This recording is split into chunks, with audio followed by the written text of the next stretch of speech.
What's that song you're singing, buddy? The theme of Castle Super Beast, but it's really Slayer's theme song from Guilty Gear, Korean. I don't X. like the Korean. I still think my hottest fighting game take is that I prefer the original That's soundtrack to the crazy. Korean That's so soundtrack. crazy. Do you know how crazy you sound? Do you know how crazy you are? Man, when I made Guilty Gear lore and I used soundtracks from like all of the games, and then every time I sprinkled some of the Korean soundtrack in the comments, there'd be people that were like, fuck yeah, he used the Korean soundtrack. This dude knows. Like, you gotta get in there. It's so good. That's like, I listened to the album. it's like being like it's almost like the equivalent of saying like the Third Strike remixes, that came Do on. you have those? I've had a hard time finding those Third Streak I remixes. don't have them. I They're should hard go. to find because I they're They're great. great. They're really good. But it's kind of like that. They're so good. I'm gonna spend my off eyeball time in the podcast today trying to find the Simon Vickland Third Strike Where soundtrack. the fuck are they? Yeah. Oh man, but nah, Korean Guilty Gear, dude. Holy shit. Um yeah, I don't I know. mean, Just you can find it on fucking YouTube. um I wish that that could happen for modern Guilty Gear as well, cuz it's pretty cool that the identity of Guilty Gear's soundtrack is now like crazy vocals, you know? Hmm. And like you've basically got like the influence of like Queen and a lot of the stuff that was visually represented in the game beforehand is now coming through in the music, and that's great. And that is bullshit blazing. It's fun to see. You can sing along with the crowd, and then everybody loves that. It's super cool. But um, the Korean soundtrack just brought a completely different kind of arrangement that I would love to see, like a modern take on that. Because I think yeah, it was a different Was that band Daisuke or was entirely. that what was that like a Korean composer? It was a different band. I want to say it was it was a band that was friends with Daisuke, I think is the rumor. But it's like it was a whole arrangement that was made by NEXT was the artist. And yeah, it's just really great fucking metal that's just a different vibe. um I don't know. I don't really know what else to say except they're some of my favorites. Uh, the RoboKai theme and Kai's theme version in that, the Pillars of the Underworld, like it's just, yeah. Anyway, whatever. It's music and it's good. Go listen if you haven't listened. If you're listening to this, So I found that if you want to listen to the Simon Vickland Third Strike soundtrack, you pretty much great. have to go to YouTube or Last.fm, and then somehow acquire it off of YouTube and or Last.fm. Sure.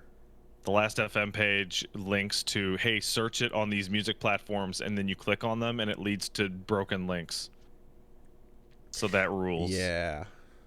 So what probably needs to happen? So Third Strike on Fightcade has gotten a whole lot of love because you can use mods and dip switches essentially. Like arcade settings and things. Hmm. People have played with those to such a degree where there's now training mode in arcade games that never had anything like that, Oh, that's right? cool. And they've used those mods to then go training mode trials. Here's frame data information. Here's combo timing. Here's boxes to like just all the shit that you get in like sort of modern training modes being retrofitted into the arcade versions of these fighting games, and it's That's pretty cool as sick. hell. Yeah.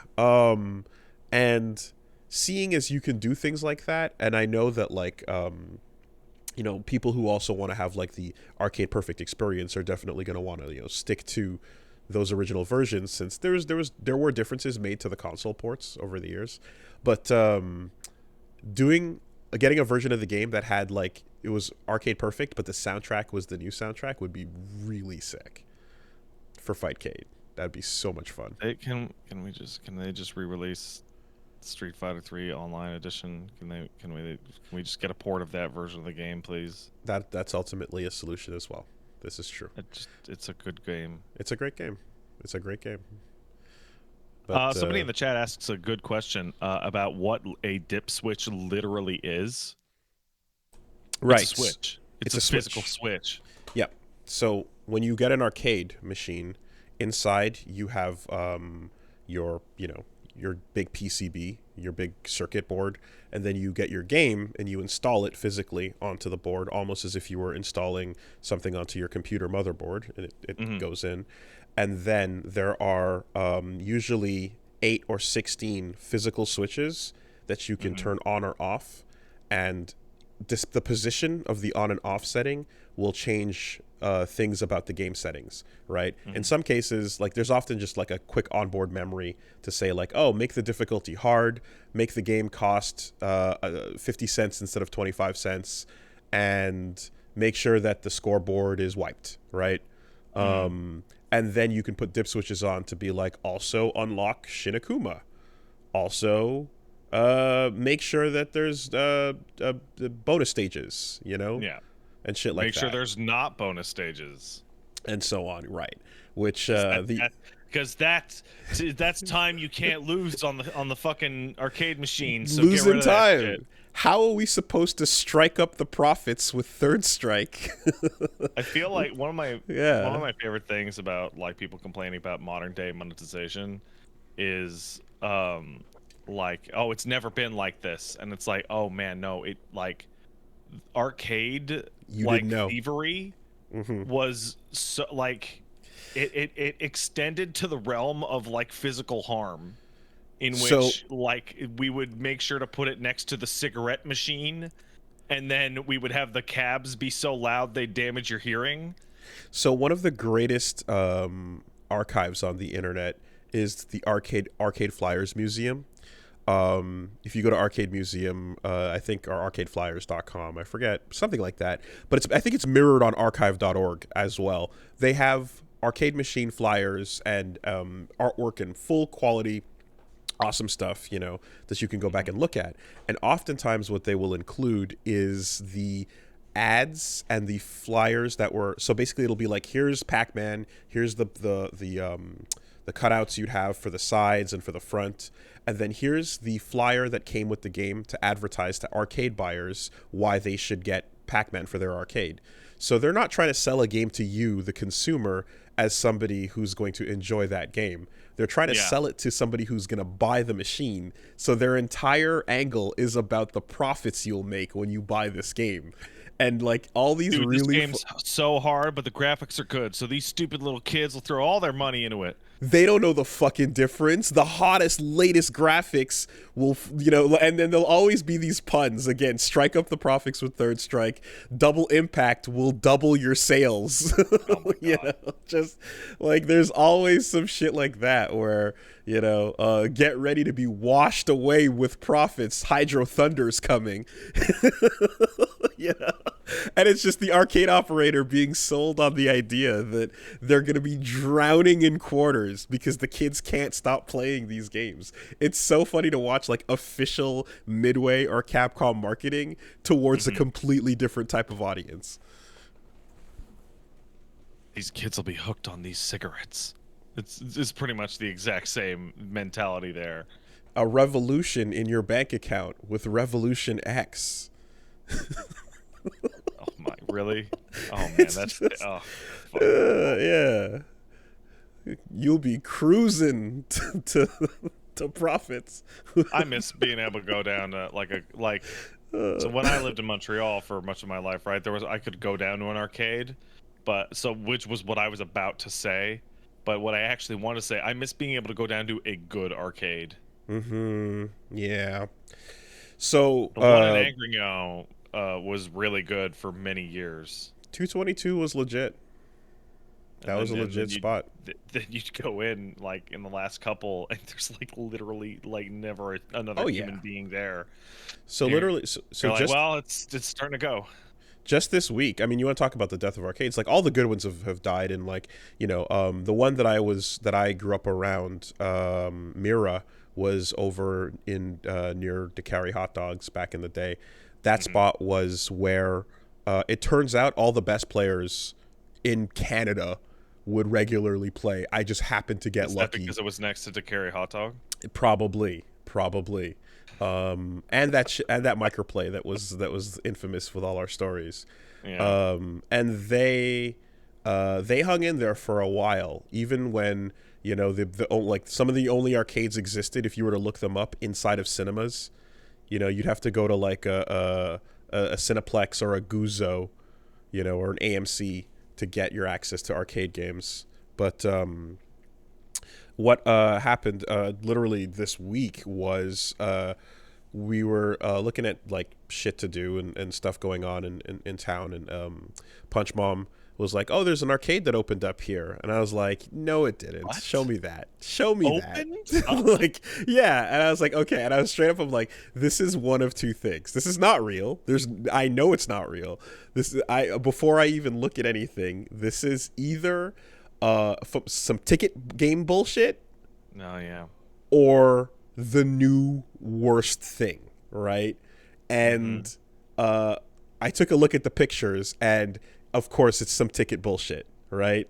It's absolutely just like none of these are actually like fucking real arcade games. You know, feed the tickets in, you get a random chance at a generator that'll say like, no, you don't win because you never can win, and then that's the end of that, you know. Yeah, and then you get 4,000 tickets after 10 years. You can turn it in for a mustache comber. Right, sure. And then there'll be some weird Terminator game you've never heard of that's like, oh, use the tickets to play. It's bad. But the new scam that you got to look out for is the Arcade 1-Up arcade, right? All right. So this one, you guys need to know about this. That's the first I've heard of this. All right, so there is a company called Arcade 1-Up, and what they do is they sell you, at Walmart, you can go buy a home cabinet, and it's like half the size of a regular cabinet. It's small. It's much more reliable for like not taking up a ton of space in your apartment. Right? So it's a reasonable thing. If you have a giant stupid cab like I do, that shit is obnoxious and your wife deserves to yell at you for it. But she knew what she was getting into, man. She absolutely did, and that's her fault. And I remind her every day. It's her fault. This is the way you decided to phrase it. It's her fault. Prerogative and fault. However, if you are a more reasonable human being, Arcade 1-Up has started selling these smaller cabs. And, you know, they got a bunch of fighting games in there. They got some classics. And they're pretty simple, you know. But the main thing they do is they go, hey, these cost like $100, $150. Here, it's for cool collecting. Please do not try to make a real arcade out of these things. That's illegal. That's not the license that we have for these. You are not a license owner that's allowed to open up a business with these. Right, like we are saying on the thing, don't do this with this, man. Come on. And then classically, every single time you get a dad or an uncle that's like, couple $100 a cab, you say. Dude, I'm looking at a Killer Instinct 1 cab for $400. Like that's all right, man. And then they're going to go. And so what they have to do every time is they go, I can bring this down to the garage and install a coin slot on it and like force the system to have to acknowledge that to press start, you know, and or come up with some sort of card system. And there's always some dude who's like drilling into the cab and putting a pay system into it, and then rents a corner of the mall and just lines them up. And then the news comes down and goes, a new arcade opened up at the Mall of America today. Kids are having a good time. Let's go check it out. And it's just like you, from a glance, the camera pans over and you're just like, this fucker just bought a couple of Arcade 1-Ups and called it a day, you know? So yeah, this has happened before. Don't do it. Don't fall for it. You can tell by the size of the cab. the plus side to this is that I'm now looking at arcade1up.com, and these are really nice, reasonably priced, smaller than For Freaks arcade cabinets. Yes, they're great. They're smaller than For Freaks, and they're fun little collectible things that are like, yo, you want to have a neat machine in your house, and just have a fun little I don't know, not like a coffee table discussion item. You know what I mean? These are LCD monitors, though, right? Yeah, they're not. Oh, then fuck these pieces of shit. But the price is coming in. Yeah, I want to touch the capacitor at the back and die. You want to get electrocuted like I almost did? Yeah. Did you almost? When they broke my fucking machine, and I got it upstairs to confirm it was broken. As soon as I plugged it in, I opened up the back and I just looked at it and I flipped the switch and it bzzzt,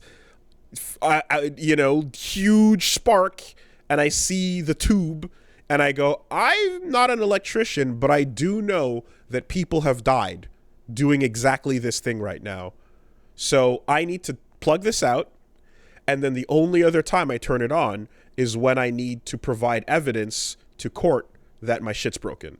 Yeah, so I'm looking at Arcade1Up, and it's really cool, but I'm a little joking, but I am a little serious. It doesn't have CRT, which is a bummer for me, because the only arcade cabinet that I would ever want to put in my house is House of the Dead 2. Okay. Which requires a real it needs the glass. It actually needs it for the yeah, exactly, for the light game, light guns. But that being said, it's a fun, again, more reasonably sized machine for anybody who wants to join the cabinet club. And they got stuff like NBA Jam and shit going as well. So excuse me. Bless you. Overall, a pretty cool thing. But yeah, if you didn't know about Arcade1Up, so it's just tickets, huh? Always, every time. So did you go get your tickets? I did not. Give them to Chucky. But just, keep an eye out. Anytime there's like a new arcade is bullshit, a new arcade is opening up. It depends on your region, right? Like I don't know anything about Vancouver's arcade scene, but I bet you if a new arcade opened up in Vancouver, I would have like more of like it might be real. Arcades in Japan are struggling. Oh no. It's not like the one safe sanctuary is now also at risk. I think. But in Japan, what killed the arcade wasn't home console. It was the phone, right? It was the salaryman on his phone. I mean, not quite, because it was still a good way to kill time. I think it straight up just came down to things were starting to make less and less. The bottom floors have the hot new shit. The games the machines and the girl make your makeup machines and all that stuff. Purikura, that's the girl makeup stuff, and you go take your friend photos and all that shit. That's usually top floor. And so what has happened is the top floor has extended to the top 2 floors, and the crane games take up the bottom floor. Second floor is the big spectacle racing and big spectacle like GunCon stuff, Gundam game, all that shit. People are pointing out that the coronavirus exactly COVID deadly to the arcade. Yes, I was going to get to that. I was going to say that basically over the course of the last 3 years, COVID made it so that none of these arcades had as much foot traffic, thus the profits went down, thus the stuff that was kind of hanging on for classic's sake gets really, really deprioritized. And a lot of classics are gone. I actually have a COVID-related story today. I just came back from the dentist this morning. Or got a routine teeth cleaning. I have not had a routine teeth cleaning in several years because of the coronavirus, right? I was due up for my 9-month teeth cleaning, and that's the time my dentist always told me. And then Corona hit, and then I'm like, I don't trust dentists enough to safeguard my life to be like, breathe into my mouth, please. So I go into the dentist, I get the cleaning. The lady's like, well, I'm going to tell you right now, it's going to be rough. I'm like, okay.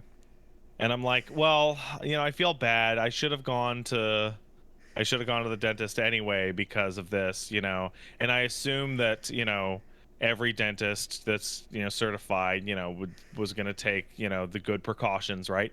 And she looks me dead in the face and just starts to shake her head. Yeah, there you go. And I'm like, really? And then she goes, yeah, really. We had a lot of people come to this dentist office after they got fucking sick at their old dentist office because they didn't give a shit. And I'm like, okay, well, I am glad Good call. that the person like legitimized my worry. We talked about, I want to say some time ago, the whole thing where even pre-COVID, you'd go sit at the dentist and like the not the student, the I forgot the word. Hygienist? Yeah, sure, right. But the person who like helps when the dentist will come in and do all the stuff, and they're usually great, right? Yeah. And then the dentist, whose job is to just go inspect the work, will walk in, no mask, and just talk big spit globs right over your face because fuck it, I'm a big shit G. I'm a big dick. I got no time to waste. This is my practice, exactly. And it's like, motherfucker, get this shit out of my mouth. Take the suction out. Put your fucking mask on. I don't want your spit getting in here. You think you're you think you're a superstar? And that's before. Pre-COVID. Disgusting. Yeah. Absolutely the thing. So yeah, post, I am not surprised to hear that. So I got my teeth cleaned, and luckily enough, not too bad.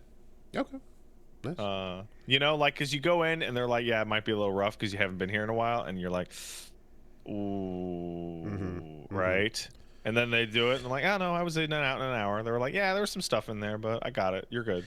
Yeah, no, you don't want. Thank goodness. You don't want to see them like strapping on boots to prepare for the grip that needs to get a leg up on the table to yank something. You know, that's bad.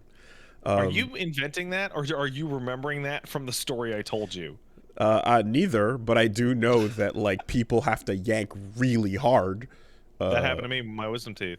There you go. Okay. They were so impacted, the guy put his fucking foot onto the chair and leaned back. It's not pleasant. No. It's not good. Hey, fun fact I learned, according to a TikTok, did you know that dentists can tell if you're getting your exam or your teeth cleaned right after sucking some dick? They can tell often if you're cheating on your wife. Optometrists can tell in some cases if you're cheating on your wife. That's crazy. That's crazy. So the dentist thing is based on the fact that they're like they ask the dentist and he's like, yeah, so sometimes people come in and you can see a specific kind of bruising in their throat towards towards their tonsils and their soft palate, and it's a redness and a type of bruising that's unique. It's a little ring. Covers an area and clearly indicates that you're not eating food that way. So no one's eating food that way. So something's going on, you know, and they're like, "Yep, we know exactly what's going on there." But what does the optometrist see? You can get chlamydia in your eyes. And if you get chlamydia in your eyes, and you're like, yeah, doc, what's wrong with my eyes? And like the wife or the husband is like sitting next to them in the optometry exam room. Optometrists are given the nightmare scenario of like, what possible reason would an optometrist have to ask the spouse to leave the room? Right? What could I possibly say that is so important? Yeah, that you have to leave, and now if that happens, now they got to explain what nonsense I told them. Well, I bet you it's like, okay, cool, we'll get your results to you by email later, thanks, you know. I bet you it's just okay, thanks, we got the info, we'll let you know, you'll get a call type of thing. But your eyesight sucks because of all the cum, sir. I got the clap. Wow, that's crazy. I don't know though. Is it something like, you know how like herpes is just like when it's moved from your junk over to your face, it just becomes cold sores? It just becomes a different name. Yeah. Is it like that where like when it's on your face, it just becomes something? No, it's not. Like if you get chlamydia in your eyes, it's the clap in your eyes. It's chlamydia of the eye. Okay. You got eye chlamydia. Okay. All right. I didn't know that. That's pretty crazy. You got to take your penicillin or whatever the fuck it is. And get your clap cleared up. Shout outs to the resistance and persistence of that viral infection or bacterial infection. I don't know, man. No, wait, it has to be bacterial, right? Because if they give you the antibiotics because your dick burns. If it's penicillin, yeah, then I would assume yes. Anyway, like, wrap your shit up. Sure. Everybody. If you're having strange sex, you wrap your shit up. But also, unless you want it to be good, because it doesn't feel as good with it wrapped up. But also, like, give it a minute before you hit the dentist after having fun. You know, yeah. unless you don't care, unless you don't care. Yeah. Unless you just don't give a shit. But if your dentist opens your mouth up and then puts the light on and is doing the thing, and they're like, "Oh, fun night, huh?" Yeah. You know, like, They're not gonna do that. They're not gonna do that. If they're awesome, they would. No, that's weird. That's weird. That's like when somebody buys condoms, you don't make jokes. You just ignore the fact that they're buying condoms. Sure. It's why when they buy Vagisil or Prep H or an enema kit or whatever, okay, big night for you, huh? Like when they're clearly sweating and buying an enema kit. Right? Yeah. No, but a fun dentist though, the kind with all kinds of fun stickers and posters on the wall and shit. Yeah. Man, my dentist office had fucking Star Fox 64 in it. My old dentist.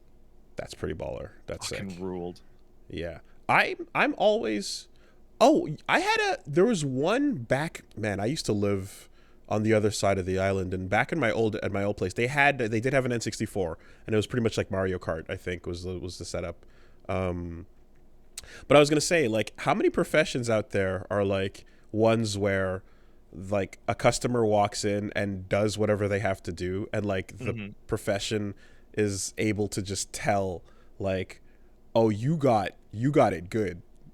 Like, something about the situation is just like they're able to read, like, oh, you had fun recently, haven't you? So I can't tell you specifically, like, I mean, I don't have that all off the top of my head, but like the entire reality of our data-driven economy right now is based on the fact that when you walk into a store to buy something, the person behind the register can actually tell a lot about you and your life based off of like 2 purchases.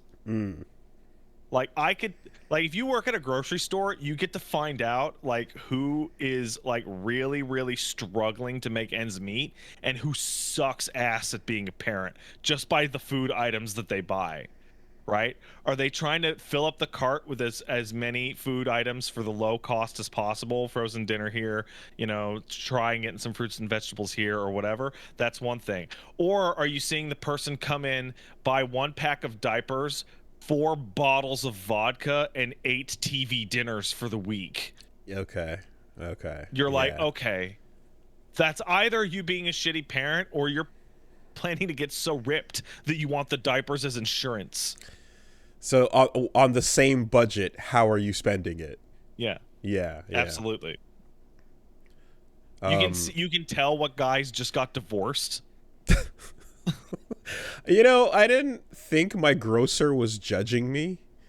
Okay, hey, somebody who used to work in Alexis Neon, right? I used to work there, and I used to talk to the pharmacists, right? Because we're all in the same building. Everyone behind the counter is talking the maddest shit the instant you walk away. Just infinite shit. The guys at Canadian Tire are talking shit. The guys at the grocery store are talking shit. The people at the pharmacy, they're talking shit 1.5 steps up. Yeah. On a higher level. Yeah. And you know who talks the most shit in my experience? The people who talk the most shit are the people at the front end of a pharmacy, not the pharmacists, because they're medical professionals and they have at least a little bit of class. No, I'm talking about the cashier who's running up, like watching you walk out with like your ass medicine, and then they watch you buy like a 10-pound bag of gummy bears. Yeah.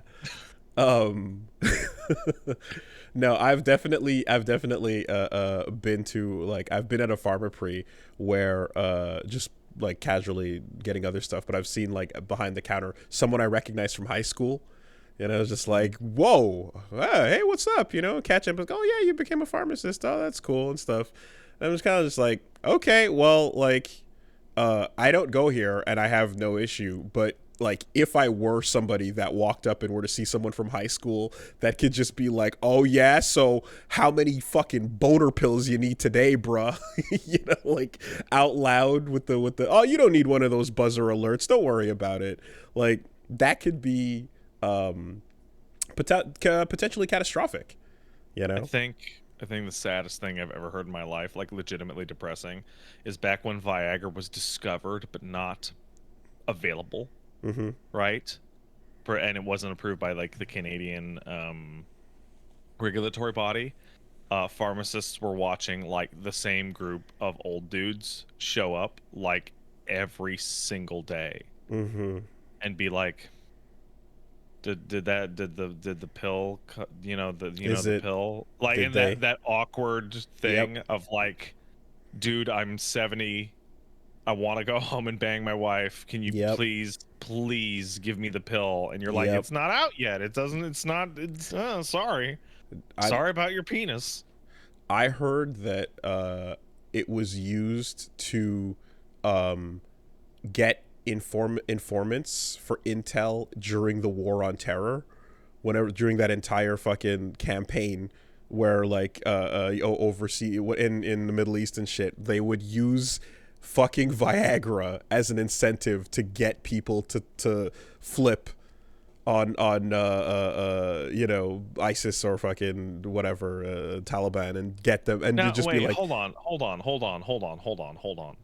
because there's two ways to go about this. One is, bro, do you want some Viagra? Give us some intelligence. The other is, bro, we gave you Viagra, but we're not going to let you nut until you tell us where ISIS is at. And then those are very different. Of course. And then then there's the like like, hey, I can see that Mo is walking around town, pretty evident that he's excited, and it's been a couple hours. Is that motherfucker talking?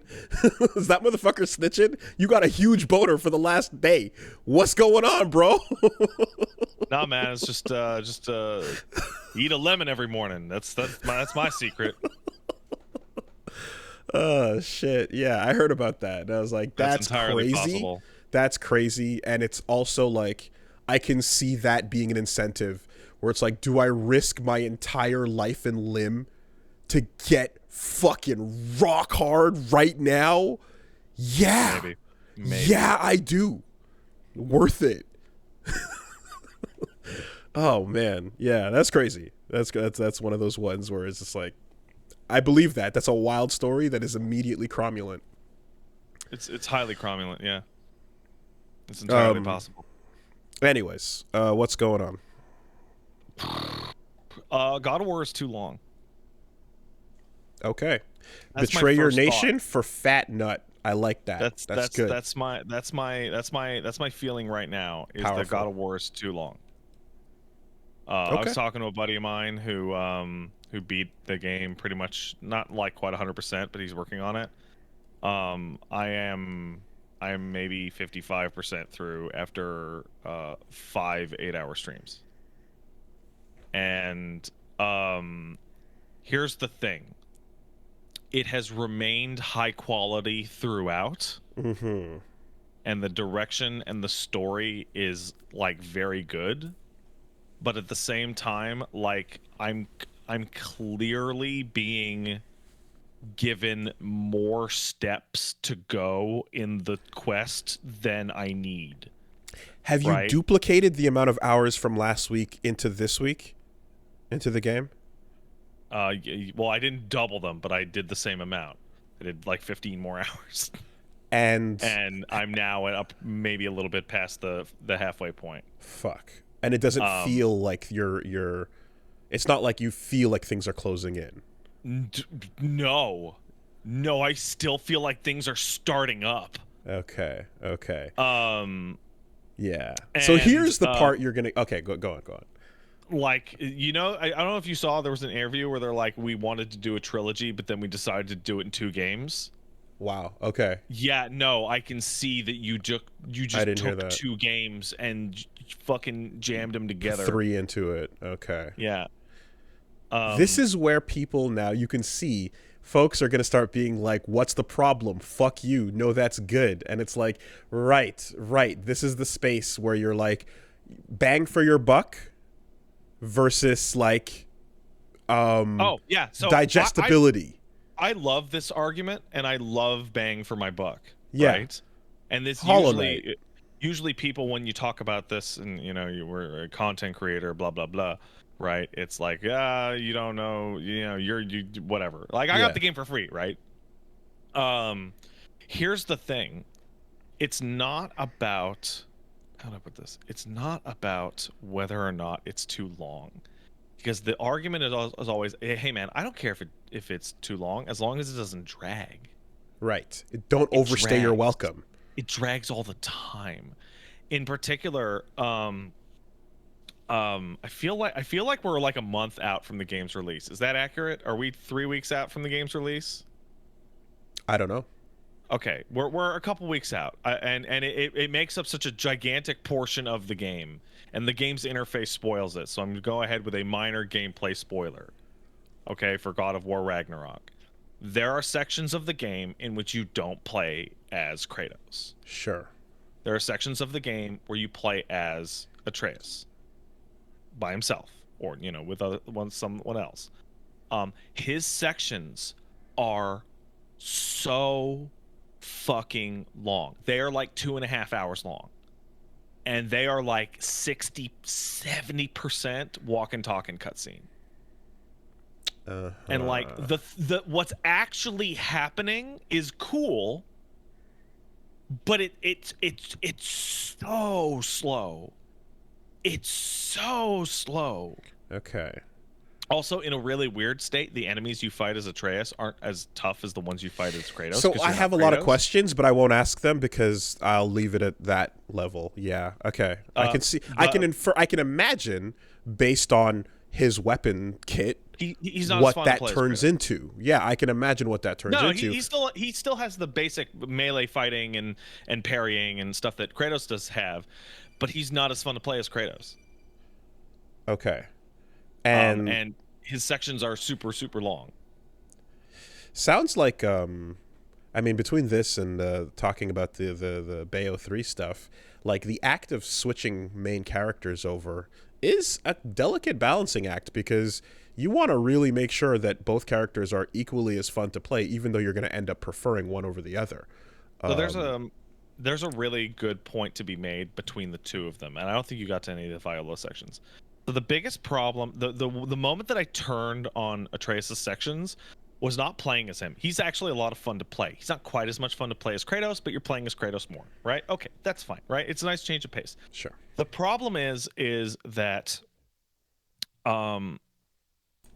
what I'm going to call your prestige video game, I'm stealing that term from Tim Rogers, is obsessed with, well, we don't want to make it a cutscene because we don't want to have like 95 minutes of cutscene in a row. So what we're going to have you do is like slowly walk through a bog or climb something for like 40 minutes. Okay. Like just climb it. In Atreus' second section, he spends like a half hour climbing a cliff and talking to himself, and it fucking sucks. I can see there being a lot of plot to drop on that character to establish him on his own and to continue his growth and such as in the story, so that makes sense that he would like there's more to say about Atreus than there is about Kratos at this point, right? Yes, there's a lot more. So it makes sense what you're saying and how they're treating that. But I guess to zoom out on the topic, I think, and it's interesting, is like you don't really run into this problem as much when the game is kind of when you're marketing not marketing, but when it's planned as a as not just like a moment in the narrative where it shifts, but as a 2-character game. For example, a Chris and Jill, right? Sure. Where they're both competent, they're both you're both doing the thing, you're playing the game as one of 2 possibilities, and it's a complete thing. Or even Snake and Raiden, right?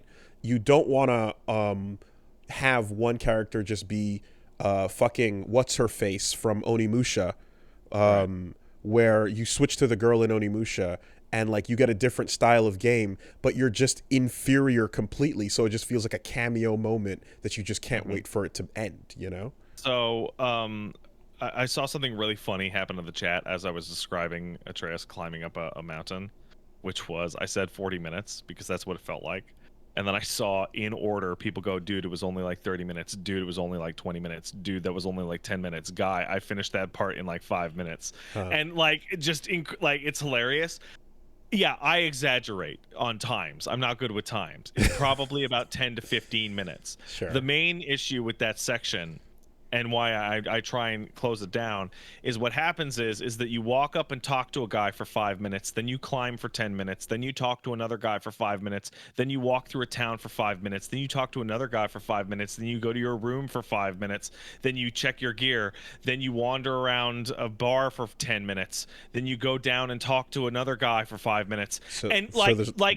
Just for like an hour, there's no combat. You're just walking and talking and climbing and moving and traversing and holding forward, and people talk to you, and because none of them are cutscenes, well, I don't you can't skip any of it. Okay. I have to see it, I guess. It sounds like you can have a paced slog, as you mentioned. I don't think if you work without fights for a narrative purpose, it has to become like dry. There were some extended moments in, I don't know, let's say Last of Us 1, where you were probably like half an hour from your next fight, you know? But I didn't mind it as much. Almost like, I just gotta get a glass of tea. Sure. It's right there. All right. We can. Okay. Well, anyway. And there it is. Yeah. You know those headphones they're not wireless. You are plugged in today. No, I'm plugged into the mixer, man. Damn. All right. Well, anyway. So yeah, there's moments where you don't mind that like there hasn't been a fight in a while because, you know, it's doing something interesting in the meantime. I didn't mind, you know, like walking through the trap town or when you get to the base where you start to just see how things are established and you know, the safe haven type of part. Right. You know, a lot of that is like, oh, this is going to take a minute, but that's okay. So that the lack of combat doesn't make something dry in and of itself. But what you're saying is like it still doesn't keep up the pace with Kratos' downtime, for example. No, it's just so here's the thing. It's good. And like each element is good. Like when I'm playing in through Atreus' second section, I actually really wanted to talk to the people that he was talking to, right? And I wanted to see those interactions, and it's fun. It's just like the elements between, like, sometimes there are like really long stretches before like you getting to actually play the game, like for realsies. And the climb is a really good example. The climb up this thing is you climb for 2-3 minutes, and then you fight like the weakest enemy in the game for like 15 seconds. And then you immediately start climbing again. And I'm like, oh, you just put that fight there so that the amount of time in between gameplay was the same. And like I'm interested in the story, and that's all going well, but like there's huge parts I could already remove and would do nothing. Okay. Like there's like a 6-hour section of the game that is literally just about uncursing someone that we could have just MacGuffined it and just moved on. This, like, the area that was in was cool, but by the time I was done with it, I was really done with it, and now I'm being told that I didn't even do 20% of it. Okay. Now, another question, of course, is how completionist are you currently going versus mainline? Extraordinarily. Okay. It also it has the wildest comeback later amounts of shit that I've seen in any game in my life, because you'll go through like a desert area, and you'll like do every single thing, and you'll get all the chests, and then you'll look at like the completion map, and it'll tell you like the percentage of complete, and not only will it tell you, oh, you only did 60% or whatever, but there'll be like 3 types of things you didn't do on that list that are just question marks. Okay. And so far I've run into graves, monsters trapped in stone, weird steam vents, and like glowing holes in walls that I can't do yet. Right. So like every single area of the game, I will have to come back upon Metroid achieving doors. those upgrades. Yeah. It's really zany, and like it's a weird thing, because it's like, it's good. It is good playing as Kratos and Atreus, and the changes they make to the formula. It is good, and the story is well acted, and it's interesting. I'm just kind of already done with it.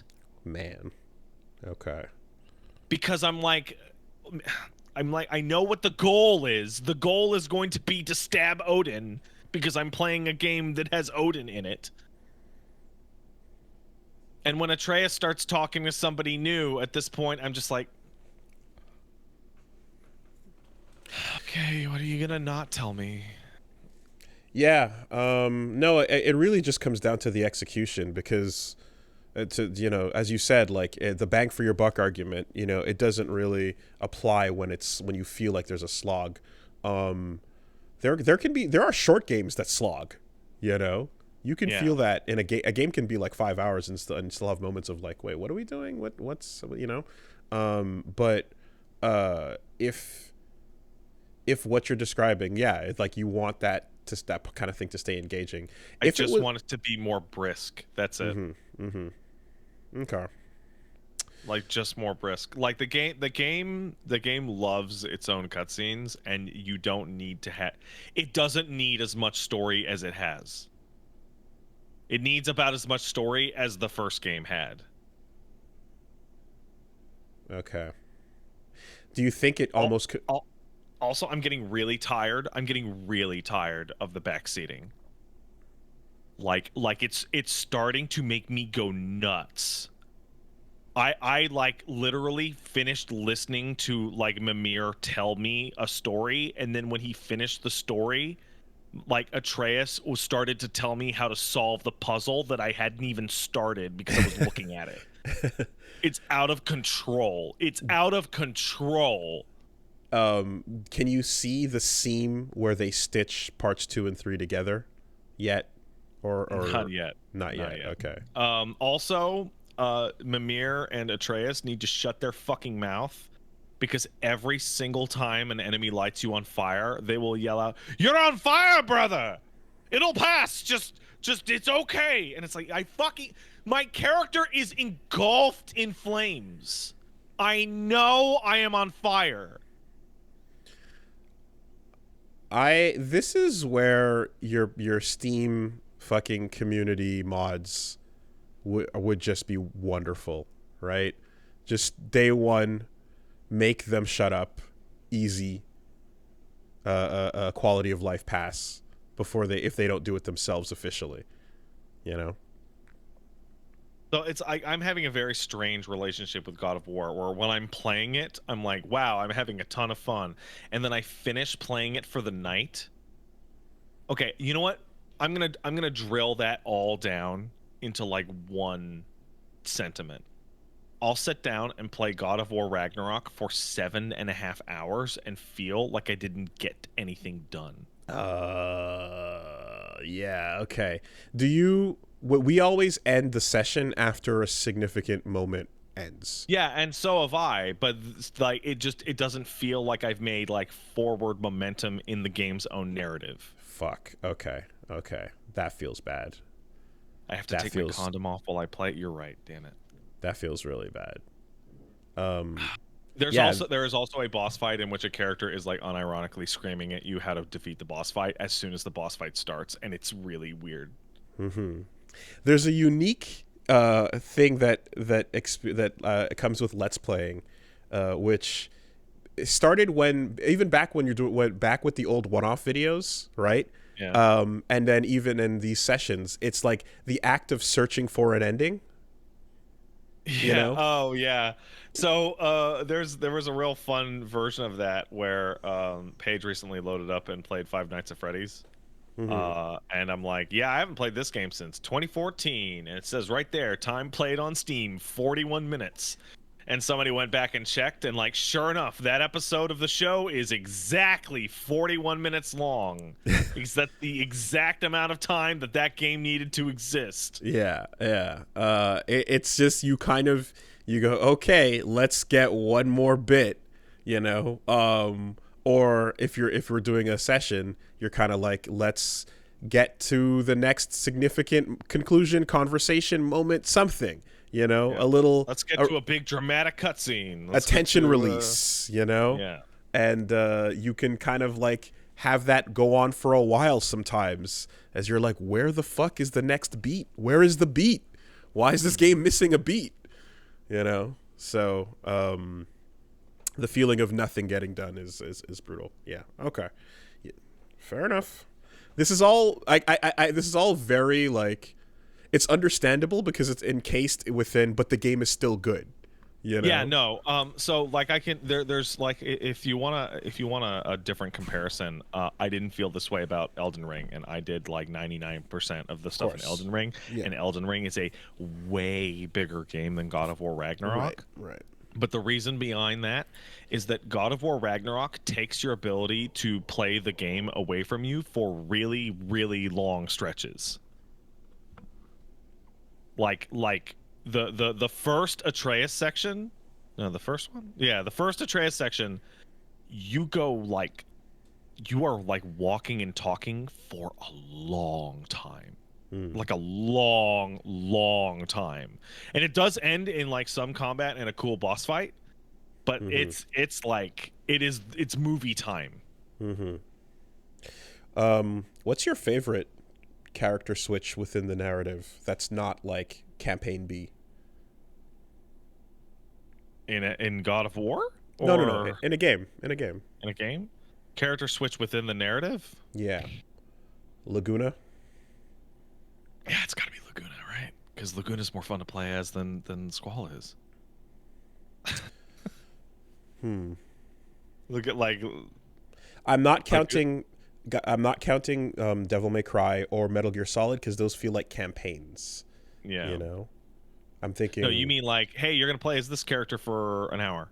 Yeah, for a moment. Then you're gonna swap back. This game has a main character. This is the majority of the game, but so Resident Evil games, no, but 4, yes, right? Because you Resident Evil game. Wait, no, back up. What? Almost every single Resident Evil game has a section that you're describing. Sorry, okay. Resident Evil games where you switch between campaign A and B.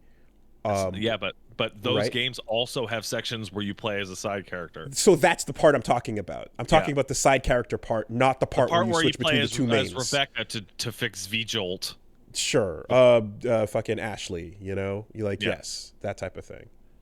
Yeah. Oh man, it's kind of... Yeah, I want to say Laguna. Roxas is better than Sora. Roxas has two swords. That's fun. Also, yeah, when you play Kingdom Hearts 2 and you start up Kingdom Hearts 2 as Roxas and you're doing all that stuff and it's like a very different game than Kingdom Hearts 1 and you're like getting into it and you're like, yeah.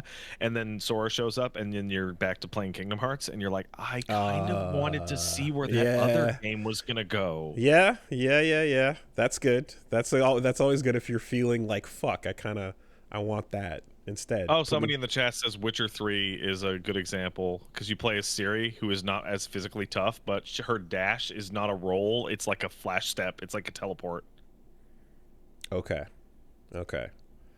Yeah. No, if you leave the main character, if you go return to the main character feeling like longing for what you just had, then that's good. Mm-hmm. Absolutely. Near, I would say Automata is... come on, that's whole campaigns. That's whole campaigns with each character. That wouldn't count. Yeah. You know, so... Okay. But yeah, no, God of War feels too long. God of War feels too long, and it's a weird situation. I think... So I felt like, okay, maybe I'm streaming it. Maybe that's why it's too long, right? Maybe it's because I don't appreciate it because I didn't buy the game myself. Maybe that affected me finally. And then I talked to like a bunch of people and they were like, no, the game's too long. So I don't feel super nuts, right? I don't like, no, it is very long. It is very long. And I'm worried that in the big crescendo climax, I'm going to be like, oh, fucking thank God, Jesus.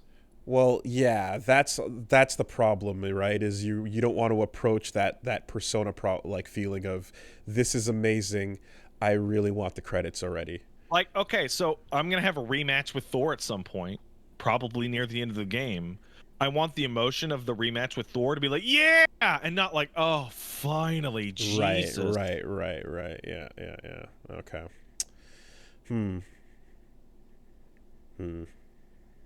Finally, fucking good God, Lord, Thor! Finally, you dumb bitch, you drunk bastard. Let's see, what else did I do this week? Oh, I played more Mabinogi, actually. Of your own volition. I played more. What's that? Of your own volition. No, they paid me more. Oh, okay, good. All right, well, sure. Yeah, no, that game's still very strange and very cool. How old are you? How old am I? I am now 12. I've gained time. I've gained time in Mabinogi. That game is so strange. That game, like when I last week on the podcast, I said that it came out right before WoW, so it got to dodge all the trends that WoW ruined in every other game. And part of the update that they put out was like, hey, we're going to actually tutorialize the hundreds of weird mechanics that this game has that other games don't have, which is really appreciated. And like one of them is like, hey, do you want to buy something that has more money? Sorry, do you want to buy something that is too expensive for the amount of gold you can carry on your person? Why don't you go down to the bank where you keep your money and have them cash you a check? And then you can take your cashed check to the store to buy the high value item. Wait, hold on. Why do checks need to exist? Because you can buy things that are worth more than you can carry on your person in gold. And so what you can carry on your person is an upgradable stat? Yeah, and so what you'll do is you'll get the bank to write you a check, and they'll charge you a fee to make out a check. So they make you out a check to like 100 grand in gold, and then you can use that 100 grand gold check to go buy. It's so strange. It's so weird. There's so like... Is there any benefit to that outside of just creating another stat for the person to have to increase? To me, I don't know. To the devs, likely a lot, because what that means is that for all large ticket purchases, they can tax it. Which takes gold out of the economy. That's crazy. Like, instead of just giving you a fucking infinite bag by making you have to upgrade your bag, but then creating a check system, you're Zany, man. Yeah. Well, why would you upgrade ever then? Just use checks for everything. Because it's like a 15% fee. Oh. On the value of the check. Free game, right? Yeah. Yep. There you go. Yeah, okay. Right. True. So I'm actually going to be playing more of that on this Saturday. Okay. And we'll see where we go from there. What else? I played Tactics Ogre Reborn. Hey, man. Do you know what Final Fantasy Tactics needs? Fucking voice acting. Mm-hmm. Just man, just A+ edition. Also, a rewind function would be nice. Like you can rewind every turn in a fight in Tactics Ogre Reborn. Yeah, I know you can do it on the PSP, but how about a PSP filter? Nah, Yeah. sorry. No, The other thing is that they actually very significantly changed a couple things in Tactics Ogre Reborn. And the most interesting of which is that you played FFT back in the day, I assume at least once. For 1 hour. Okay, so like when you hit somebody, that guy got experience. Like Fire Emblem, when you hit somebody, that dude got experience. Yeah, you're saying this now. It's XP share, right? Yeah, it's XP share with an XP cap. Which, and it works really fair. well. It works really, really well. Yeah, that's as we're saying, like, yeah, you know, XP share in a Pokemon context can, you know, make shit on your bench just become gods. But if you cap it for progression, story based, then like, yeah, you control the. Yeah. So as a result, like, man, this game is great. It's great. It's like it's this weird thing where like FFT has stuff going on in it that is obviously better than what, you know, this ancient Super Nintendo game has. But the change to the way experience works and the change to having voice acting and the ability to like rewind things, it's like, man, I would, as of right now, I would way rather play Tactics Ogre than Final Fantasy Tactics, which just makes me like, just put out FFT remaster, give it voice acting, and do the XP share thing, please, please, God. That's it. That's all. It's all it needs. It's all it needs, man. So if I'm not mistaken, wasn't Ogre Battle a different company from Square that was responsible for that series, and then they kind of came together? The way that it has been explained to me was that Tactics Ogre was an existing series called Ogre Battle or Tactics Ogre. Yeah, Ogre Battle. Yeah. And then right. Quest. Some guy at Square played Tactics Ogre and went, "Whoa, this shit is hot. Buy them." So yeah, and then they bought them, and then they were like, "We're gonna make Final Fantasy Tactics instead." Yeah. No, back in elementary school, I remember learning from my friend Choi that Ogre Battle was one RPG series, like tactical RPG series, and then FF, of course, was FF, and this was a Marvel versus Capcom, so to speak, of you know, these two different game series coming together. So when they make a game like Tactics Ogre, Tactics Ogre Reborn, I'm gonna guess Square is just in charge of everything now because they buy everything. I don't think that company exists anymore. Yeah, I'm pretty sure they were completely subsumed decades ago. So the crossover nature of that entire franchise just doesn't exist anymore because it's all the same umbrella anyways. I don't think it was ever a crossover. I think that's why it was called. It went from being Tactics Ogre to Final Fantasy Tactics in terms of like, no, it's ours now. And then they never did anything with that fucking formula ever again. I mean, they made those advanced games, but not really. Okay.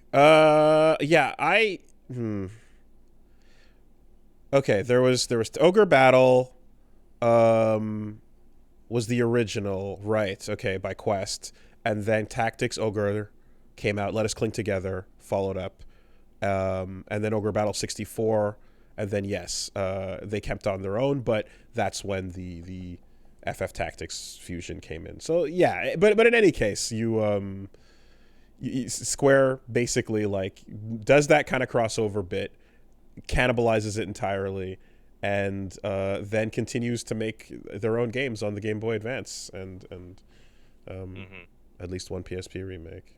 Yeah. Okay. Yeah, no, Tactics Ogre Reborn is excellent. It's absolutely excellent. It's probably the best strategy RPG you could buy right now.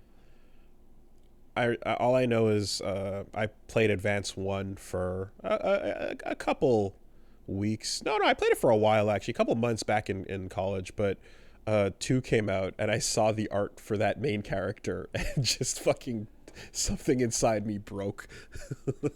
Tactics Advance, I know there's some people that like really love it and whatnot, but like Tactics Advance has like what I'm gonna call, I don't know what to call it.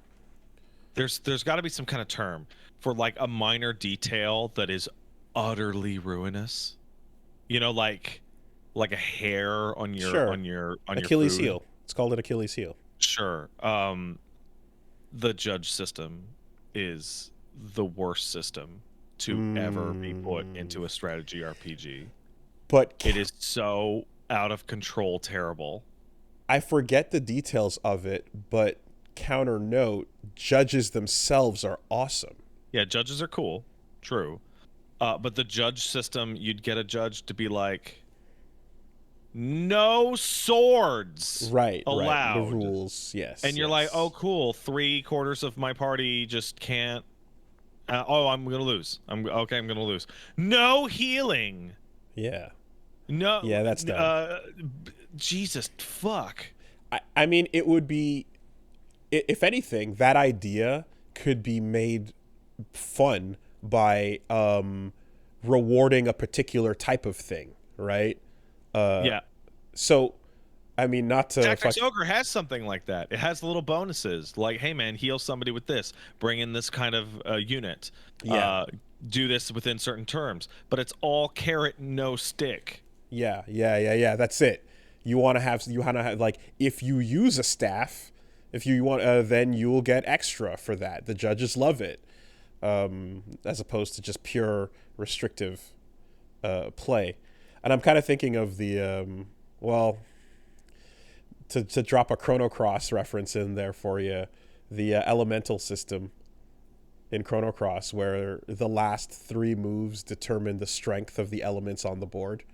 I found that really like a cool idea, genuinely, but like in practice, it was insanely frustrating because like the boss would get its turn and just fuck your bullshit up over and over and over and over and over. You know, and you drop like water. That means fire is garbage right now, and sorry that's what you've been relying on. You know, like I think that type of system with, like, if you commit to something like that, probably have extra details with like completely reversing it, or you know what I mean, like ways to like flip it on its head entirely, because like, yeah, that can kind of, it's a background thing that you want to have, like battles be more fun because you're thinking about the system, but you don't want it to like overtake what your actions are. You know, I think a really good example is press turn, right? Where press turn feels unbelievable when you land it, and it feels horrifying when it's on you. Yeah, Eli taught me, that'd be Plague of Gripes, taught me a term for that ages ago, which is feast or famine mechanics. Feast or famine. It's either all good or all bad. Yeah.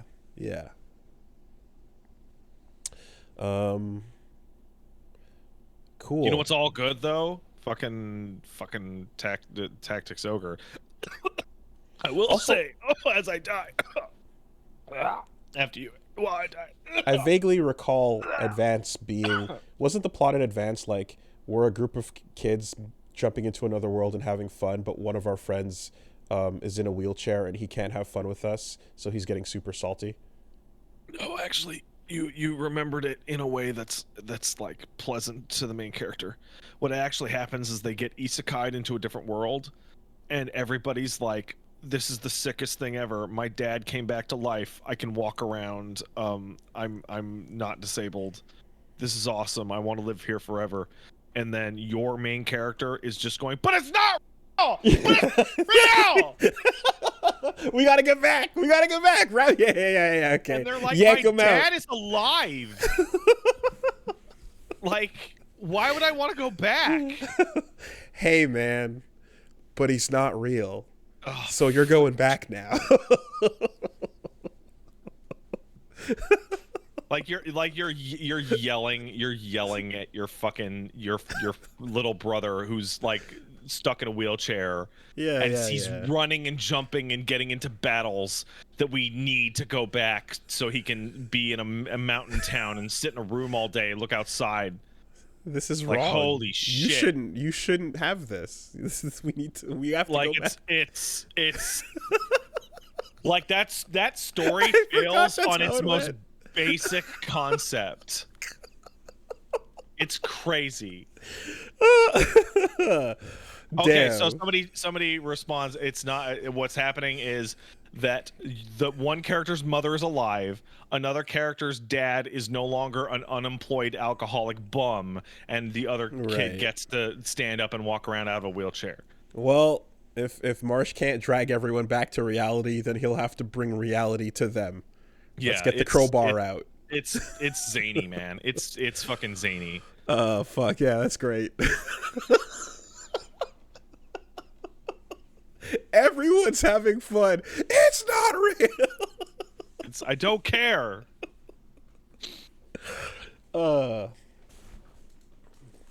He mad. All right. Sorry. But all of those parents and the kid in the wheelchair, that's all the same thing. So like you're like, hey, kid in a wheelchair who can now walk around and has parents. No, you're going back to dead mom and alcoholic father. Yeah. Loser. Life is garbage. Exactly. I really hope, but I can only imagine. I don't know. I didn't beat it, but I can only imagine, like, after that happens, because RPG stories are got to do what they do. I imagine he probably has I guess you're right. At the end of the day, that was fun, but I should face reality and be miserable. What's extra fucked by a huge margin is that by FF Tactics Advance 2 and FF12 having characters from Advance 1, it implies that that world is real to some degree. True, and judges show up elsewhere, right? Ivalice as a thing continues to exist. That was the first Ivalice, then FF12, and then FF14. Well, it depends. Because Tactics 1 predates Advance, obviously, and then Vagrant Story also takes place in Ivalice, but it's actually like one continent over. So it's not in Ivalice, but it is in that like planet.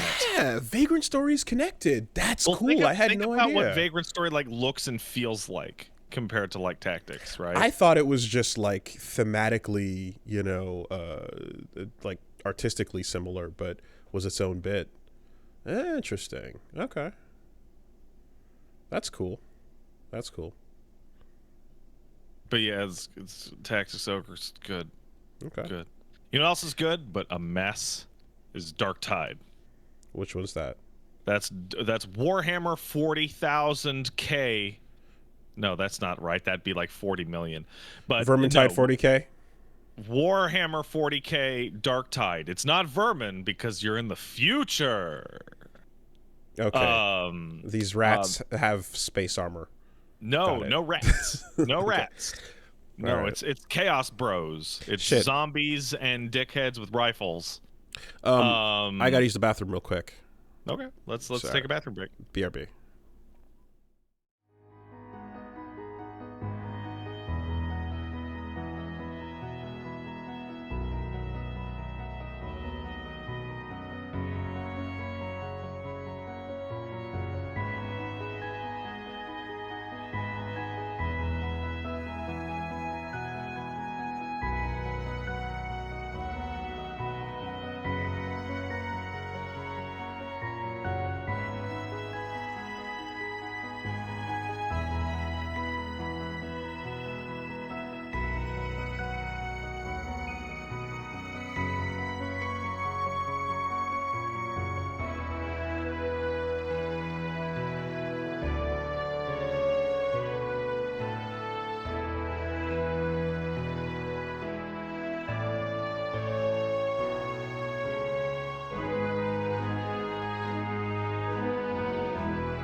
Right. Hello.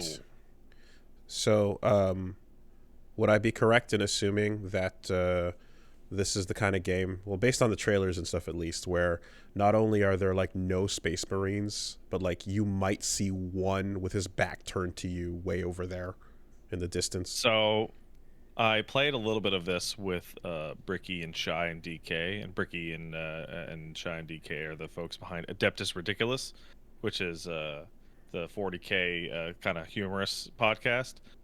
So I asked Bricky, "Hey, Bricky, would it be outrageous if like the game's final boss was like one space marine?" And the answer that came off of him was like, maybe, like even that is a stretch. Okay. Right? So this is some other shit happening. You are the bottom elsewhere. of the list. You are like a 1 point unit. Right? And you are a shit ass loser that would normally be part of like the figurine would be like a squad. Sure. You're all together, or you'd be getting stepped on or something. Right, yeah. So hey, much like Vermintide before it, it's hey, did you play Left 4 Dead, guys? Did you play a game where you played as a person in a team of 4, and then you went through the level, and then there were monsters, and then sometimes there'd be special monsters, and then the special monster could like knock you down or like charge you and pin you against a wall or blah blah blah. What class did you play? I messed around with a little bit of all of them, but I mainly played as the Ogren, which is like 12 feet tall, and he's an ogre. Okay. And it's all heavy sticks and shotguns. And they all have their different gimmicks. Like the Imperial Guard can fire their gun more accurately and do more damage, and the Psyker is a mage, and the Ogren is the heavy, etc. I saw a melee preacher, and I was like, "Yep, melee." Yep. Yeah. Fuck yeah. And the big difference between it and Vermintide is the setting. Obviously, Vermintide takes place in Warhammer against the rats. And this takes place in the far-flung future against the hordes of chaos. And that setting comes with it a different focus. So when you were playing Vermintide, you were using a knife, a stick, your staff, a sword, 99% of the time, unless maybe you played as the dwarf and then you'd have like flintlock, pistols or whatever. But you were usually pulling out your gun to solve a special infected is coming at you kind of situation, right? In Warhammer 40K Darktide, instead of that, you are given a firearm that works like a video game ass firearm, like a submachine gun or like an auto shotgun. Sure. And you are not just dealing with random hordes of run straight at you, but there are enemy types that are like a sniper is a special infected. Oh, or okay. I'm calling special infected, that's not the name, but it's the Left 4 Dead name, right? Or you're dealing with shotgunners or suiciders or in some cases squads of riflemen. And in addition to that, what happens is that there is a suppression mechanic, much like the tabletop, in which if you are having a squad of dudes fire at you, your aim will be shit. You have to get to cover. And then it says you have to then engage them in melee so that they will lose their ability to actually fire at you. And it works the other way around. You can suppress enemy ranged units by dumping ammunition on them, at which point they will have to either die or get close to you. Is it like cover fire is what causes that? It's like physically get behind cover, right? Yeah. To break suppression. But like you'll like part of the tutorial is you fire your auto shotgun a bunch at a bunch of riflemen, and they will scatter. Like they will cease taking their positions in the firing line, and they will scatter to go hide behind cover. At which point you can get to their cover and get in there and just cut them. Huh. Yeah. I feel like I again, as someone who's coming to this and learning late, the cover shooter has been more or less set. That's a fun aspect to add to it. Yeah, so it's this thing where Left 4 Dead was 75% guns, 25% melee weapons, right? You had melee weapons. You could get a bat, you could get an axe, right? But most people went for a shotgun or a machine gun, right? Vermintide inverted that to like 95% in terms of melee. And then this one is like, it feels like 50-50 depending on the class that you pick, right? Like if you play as the rifleman and you get your las gun, like you're shooting a lot of guys. Like it kind of feels like you're playing Left 4 Dead. But guys are shooting at you sometimes. Yeah, but every now and then guys are shooting back at you.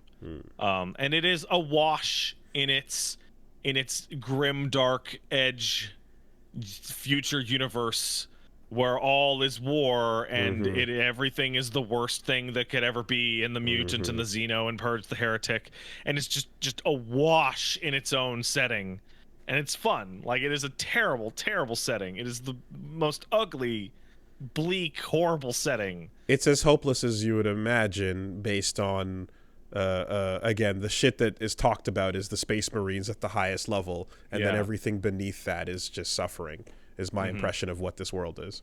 I've played, I don't know, 5-6 levels.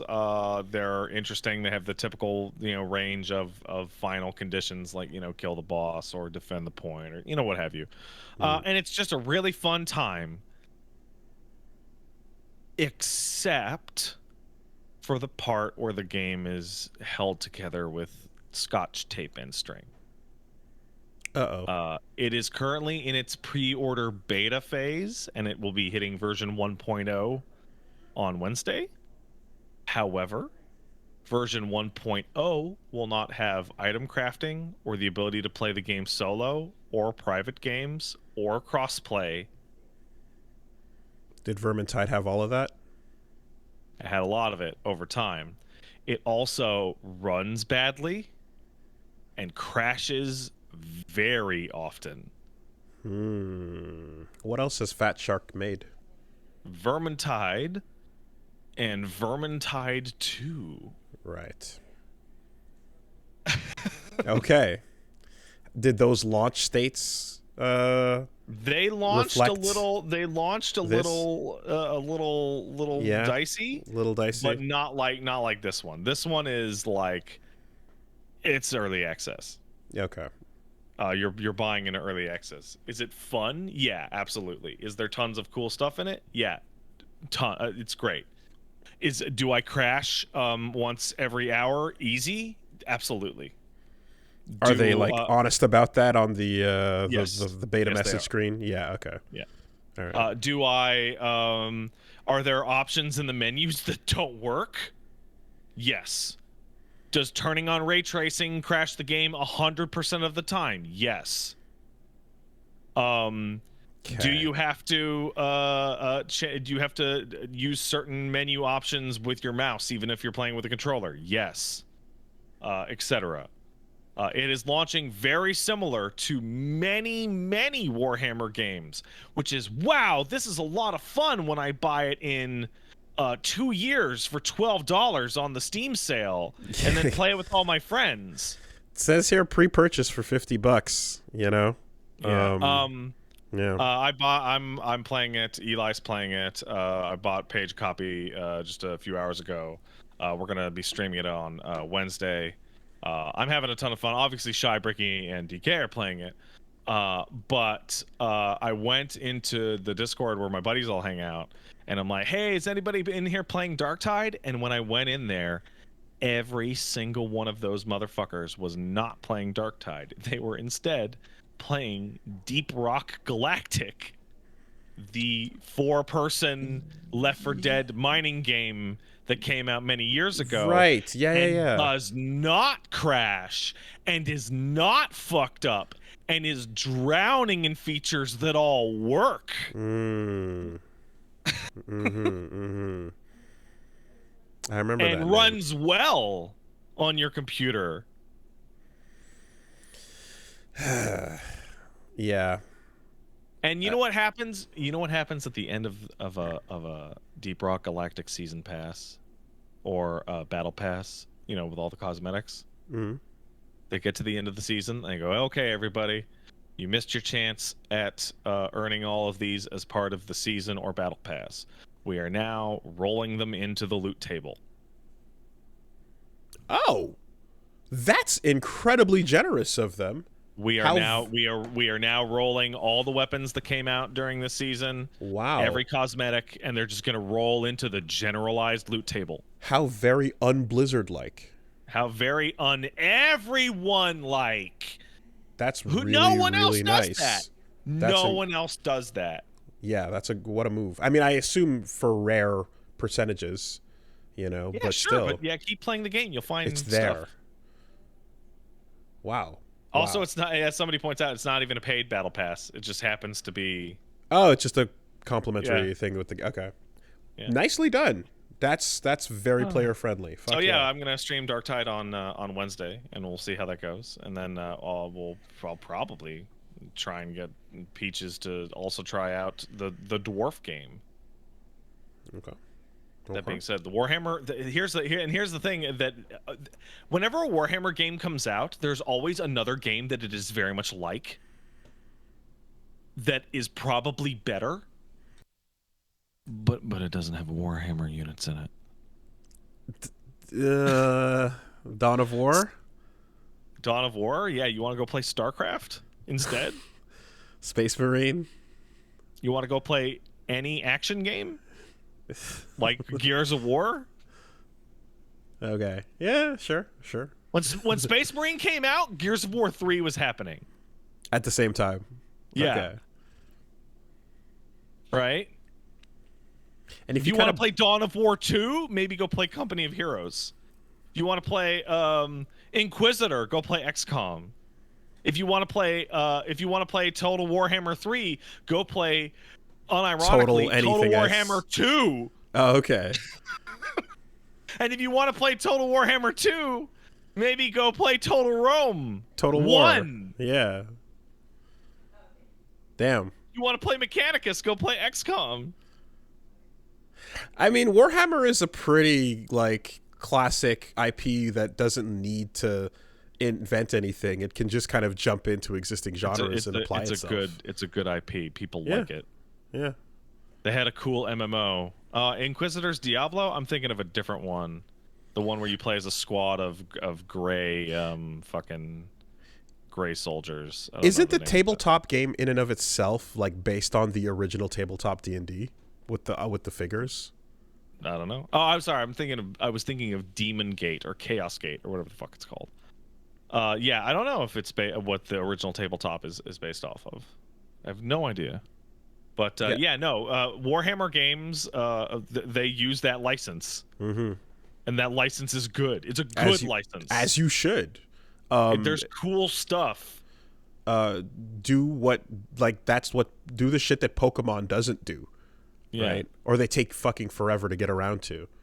So I'm playing Darktide, right? And I'm looking at the stuff people get. I'm like, oh, okay, what does the Ogren get? Oh, they get fucking grenade launcher gloves for punching, and then the grenade goes off. Nice. What do the Zealot get? They get two-handed chain swords, because that's a thing in Warhammer, and also two-handed chain swords are cool as fuck. Right? And I'm like, oh, cool, I want to have the chainsaw sword. Mm-hmm. No, they should absolutely swing that lore dick around. Yeah. And aside from that, I have an inkling that I may or may not want to start playing the new Pokemon, because I saw a screenshot. I saw a screenshot of the greatest thing in Pokemon I've ever seen. Was it the dick? Was it the dick? Because the greatest thing I've seen was the dick.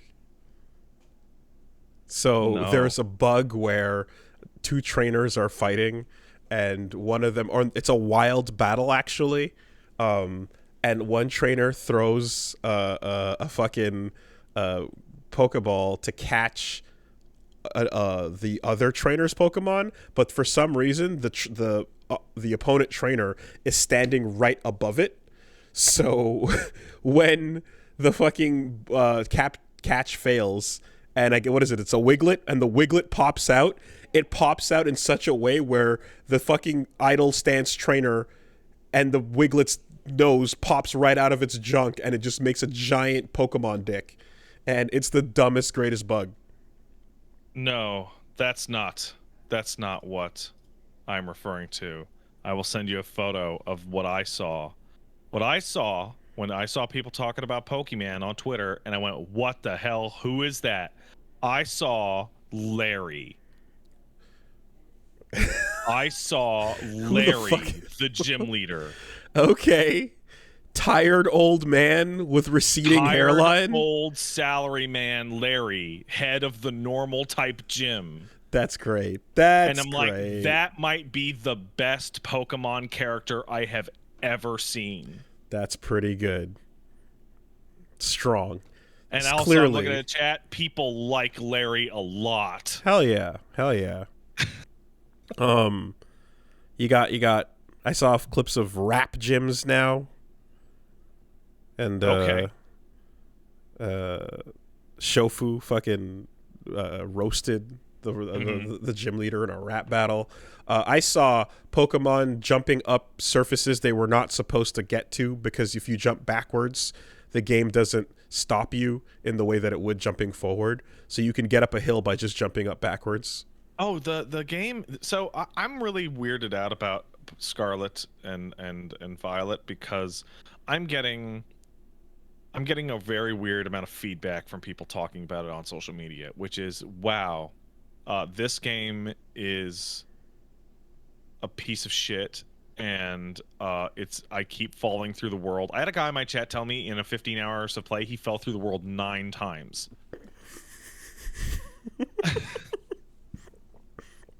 In a Pokemon game. Yeah, I saw a guy who was streaming it. He said, I've been streaming it for 8 hours, and then he popped open the in-game clock, and the in-game clock said 5.5 hours, because he's losing so much time to slow down. Yeah, that's good. Right? That's good. The game is fucked up. The game is absolutely fucked up. And then people will say that and go, it's probably the most fun I've had in a Pokemon game in 15 years. Huh. I saw one screenshot with a dialogue option where someone was like, we can't tell whether you want to fight or not just by eye contact. And so you have to walk up and talk to people. And it's like, oh my God, this Pokemon game has consent. Oh, that's nice. That's nice. It has consent in it. Apparently the reason why people are falling through the world, I'm being told in chat, is because of a persistent memory leak. So if you play for long enough, you will fall through the world. Okay. Wow. That's yeah, no, it's supposedly a great Pokemon game, best in a while, that is just the most half-baked shit in the world. And you remember Arceus was kind of like this, but not as bad? It feels like if you want a good Pokemon game that's fun, you need to have it be busted. Wait 2 or 3 after the Switch. Right? Wait 2 or 3, let it cool off, let them figure it out a little bit, and then the third time around, perhaps you'll get yourself. I'm being told by one of my mods that if you have 2 controllers plugged in, your character will run faster in Scarlet and Violet. Oh my God, that is fucking.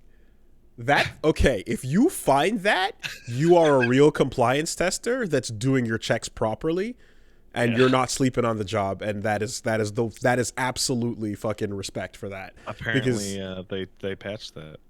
Wow. The mark of a real fucking compliance failure right there. So I feel like by the time I'm finished God of War, maybe that'll be a good time to jump in on Pokemon. Interesting. Because I'd love to play a fun Pokemon game, right? But it's been a minute. I played a little bit of Arceus, and Arceus was fun, but I didn't follow up because that game was like, remember the barren nightmare shit landscape that game existed in? Right. Like just endless plains of fucking nothing. That had not popped in yet. Yeah. Okay. But that's pretty much it for me in terms of what's been going on with with my shit. Oh, you know what? Actually, I have one other thing. So me and Paige have been catching up on the X-Files, right? That's been an ongoing thing for a couple months. And the first season of X-Files comes out in 92. So we're watching episodes that took place in 93, 94, right? And I'm like, man, this music is fucking incredible. The music of the X-Files is incredible. It is this great, spooky, ambient, like, shit. And I'm like, man, it sounds so familiar. And then I realized where I had heard the X-Files soundtrack in. Resident Evil 1 is ripping off the X-Files soundtrack. What do you mean? I mean, Resident Evil 1's soundtrack sounds like they stole tracks out of X-Files episodes. Huh. Because RE1 was developed from 94 to 96, right when X-Files was becoming super popular. Is there a link between... No, I mean, there wouldn't be. No, there wouldn't be a link. It's just X-Files is a primetime phenomenon horror program that is airing in 1992, 93, 94, 95, 96, 97, 98, etc. Right? And they must have taken inspiration. But yeah, no, like when I'm watching episodes and I'm hearing like piano tracks in the background that are like ambient, I'm like, this sounds like survival horror of the PS1 era. But it's earlier. It predates it. This is also the inverse of Silent Hill being inspired by Kindergarten Cop. Yeah. What is this backwards shit? What do you mean backwards shit? No, X-Files came first, and then Resident Evil. No, I know, but it's just as inspiration. But yeah, but well, anyway. And I'm not crazy. You can go and watch a random X-Files scene, and if you dig hard enough, you can find an RE1 or RE2 track that will sound kind of like it. Your survival horror needs to be made in Japan by someone who obsessively watches American media. It's a hey, listen. It works.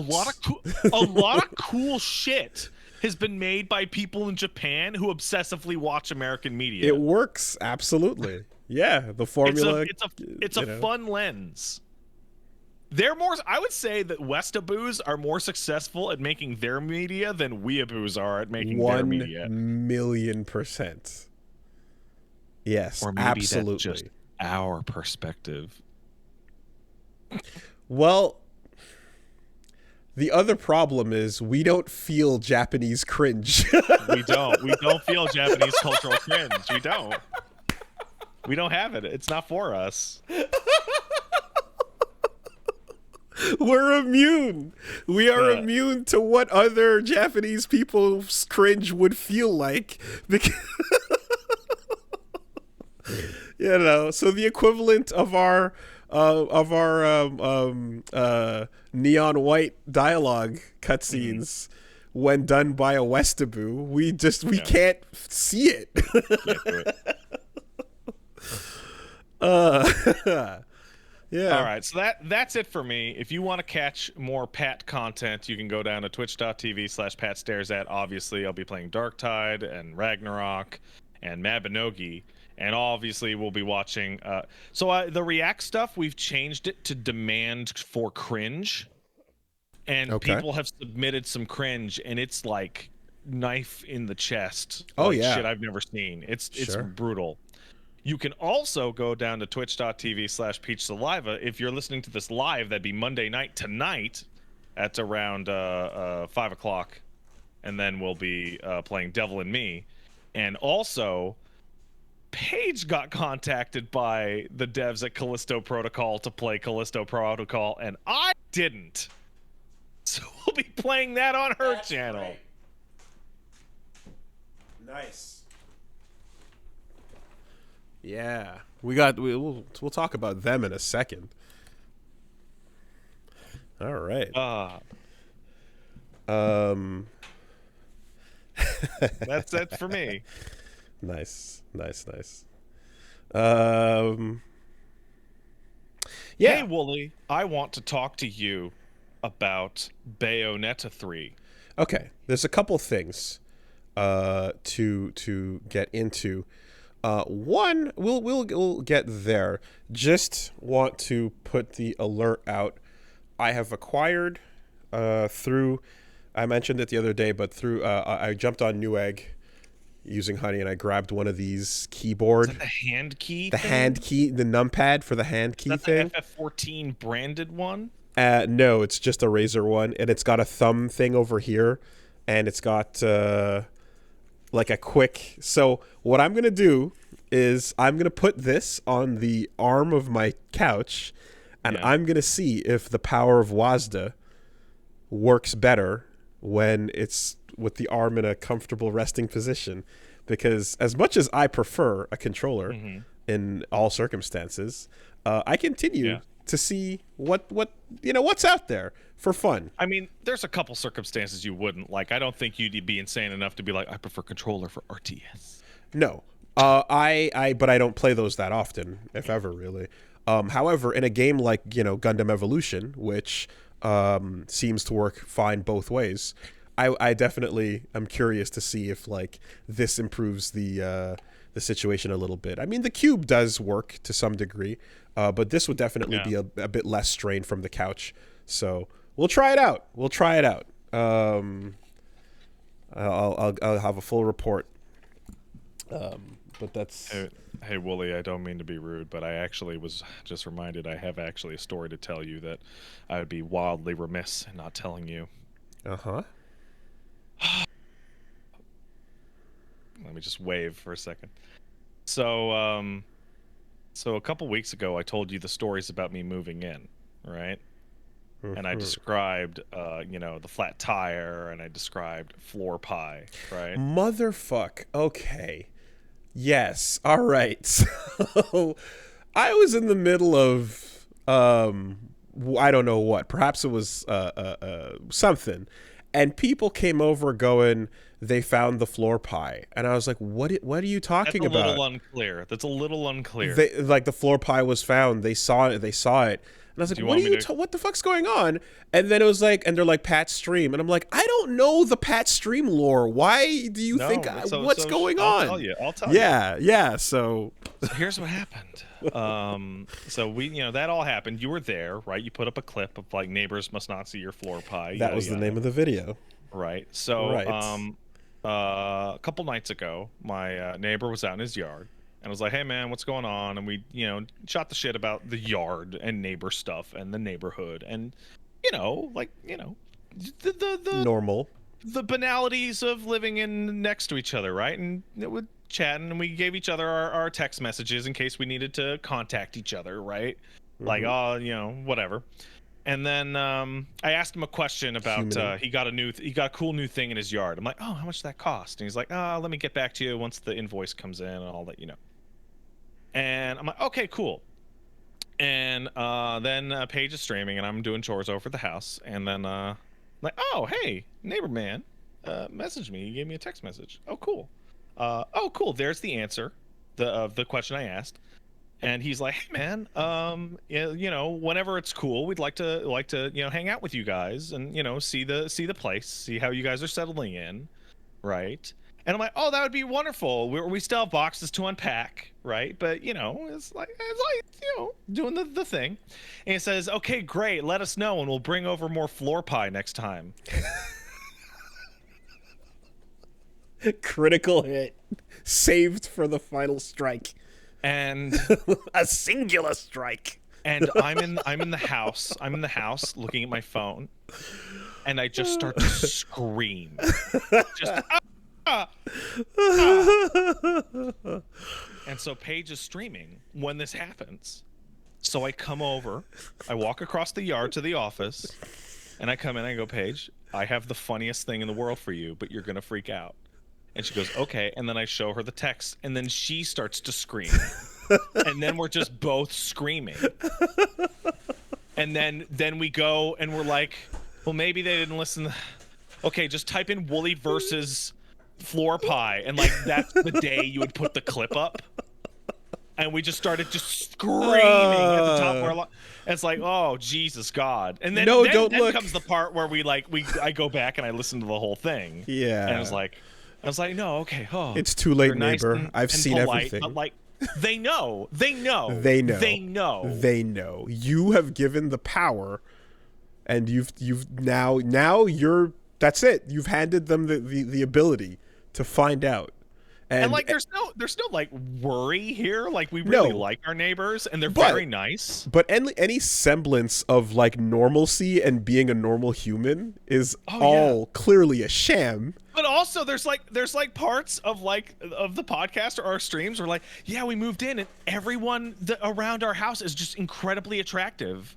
Sure. And I'm like talking about like how hot my dude neighbor is. Sure. Yeah. And how he's like tall, and he's got like a super well trimmed beard, and he's like looks super hot. I'm like, well, shit.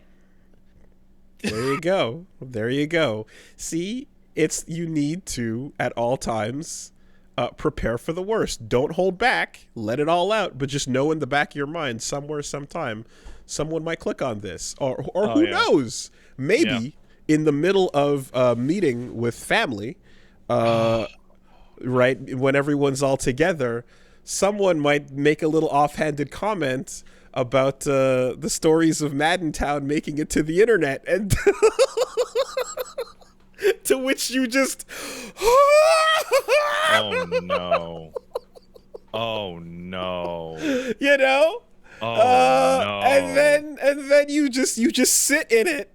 You just sit in it, and you take that damage for a minute. Don't say anything. Can the conversation stall out? If I don't look at the camera, maybe they won't notice. Maybe we'll just move on. In my situation now, it's like, you know, there's that warm up period with your neighbors when you move in. It's kind of hard to break the ice. Well, the ice is broken now. There it is. There it is. They know we're weirdos, and they're keeping an eye on you. Now, to be fair, if you moved in next to a fucking YouTuber, wouldn't you keep an eye on them? Oh, I wouldn't give a shit. Oh, I would be super curious. Yeah. I don't give a shit. Hey, I don't even watch most YouTubers or Twitch streamers myself. No. But I mean, like, definitely, okay. No, for sure. Neither do I. But like the idea of you move next to somebody and you find out it's like, and it'd have to be a subject that you have no interest in, right? Like, it'd have to be like cars, hardware review channels, you know, or some shit like that. Yeah. And then you just you're like, okay, that's an unusual thing. I'll peep in and see what this person does for work, and then find immediately embarrassing footage of them, and then you know, it's fodder for small talk next time you hang out. It's one of I don't know what to call it. I want to call it an anti-regret. Sure. Okay. It's one of my biggest anti-regrets that every one of my grandparents died before watching a single episode of my show. None of them saw it. My grandmother didn't see my show so much that she thought I was fucking selling drugs. Perfect. Because I was being so cagey about it. Perfect. Well, look, man. You know, these sound like nice people. And it sounds like ball exposure is actually a pretense to better friendship. Yeah, everybody in my neighborhood seems really cool and very nice. We're very happy here. Yeah, it's been a really pleasant experience. But also, they know I ate the pie with my hands. Oh, there you go. There you go. Just as you meet people, just, hey, how do you do? My name's Pat. Here's my testicles. There you go. Take a look. All right. Just letting you know what we're working with. There's not going to be a question period about it afterwards. And moving on. How's it going? Yep. Perfect. Right. I did not know. I did not. Oh man, I did not know that happened to you as well. That's cool. Yeah. I've never had the family version. Yeah, no, that was like communally, and everyone kind of got a little. You know, everyone got a little like, yeah, what? I was like, What are you gonna fucking do, man? Hey, no solution. if you're friends or family and I know you in person and you're hearing this right now, you stop. Don't. This is not for you. This is for these weirdos. Let them fucking hear all this shit. It's embarrassing. This is you know me. Okay, if you are someone actually and you do hear it, then send me a message right now and tell me. Because fuck. At least if I know, then I'll know who I'm talking to. Yeah. That's what I kind of need, you know? I don't need this fucking stealth family and friends observing my life through this insane, absurd lens. They have to click on the title of the video or podcast to hear this. You know, like layer 1 is the ridiculous title of the thing, then into the full conversation. Yeah, for me, like my mom and dad like could watch my stuff, but like genuinely, like the podcast, the only one they have a chance to catch because they're in bed by like 7 p.m. Eastern time. Mm-hmm. They're old, man. They're sleepy. I think my mom like might have tried, and she felt the AT field, and just like respected it. Like I think. Nice. I think she bounced off of the AT field and like the tech was a bit confusing and she went, you know what? Let's just leave this barrier up. You know what's the weirdest version of this by far? Out of everyone that I'm related to, tangentially or via family, there's one person who watches my streams by far the most. By far. Like regularly watches my content. And it's my mother-in-law. Whoa. It's Paige's mom. Paige's mom watches my streams even when Paige is not there all the time. Whoa. What does that feel like? She says I'm funny. Okay. She likes my sense of humor. It's legit. Okay. Huh. Also, I assume there's a piece of this of like just making sure, keeping an eye on that fucker. Just making sure, keeping an eye on him. What's he up to? Yeah. Okay, for sure. Always ready to clip, clip and snitch. So like there's this weird element of like me and Paige will be streaming and then we'll tell like an embarrassing story and then like Paige's phone will vibrate and be like haha from her mom. I can't deal with that. That's horrifying. That's so bad. Yeah. No. Because like there's absolutely a there's a wall, like in my case with the mother-in-law, there's a wall of formality and pleasantness that should not be crossed, you know? It's everything is above ground and nice and pleasant. And you know, when we get a little risque or raunchy, it's just a little bit, you know, you gas the juice a little bit and then fucking not too hardcore, you know, we just keep it nice.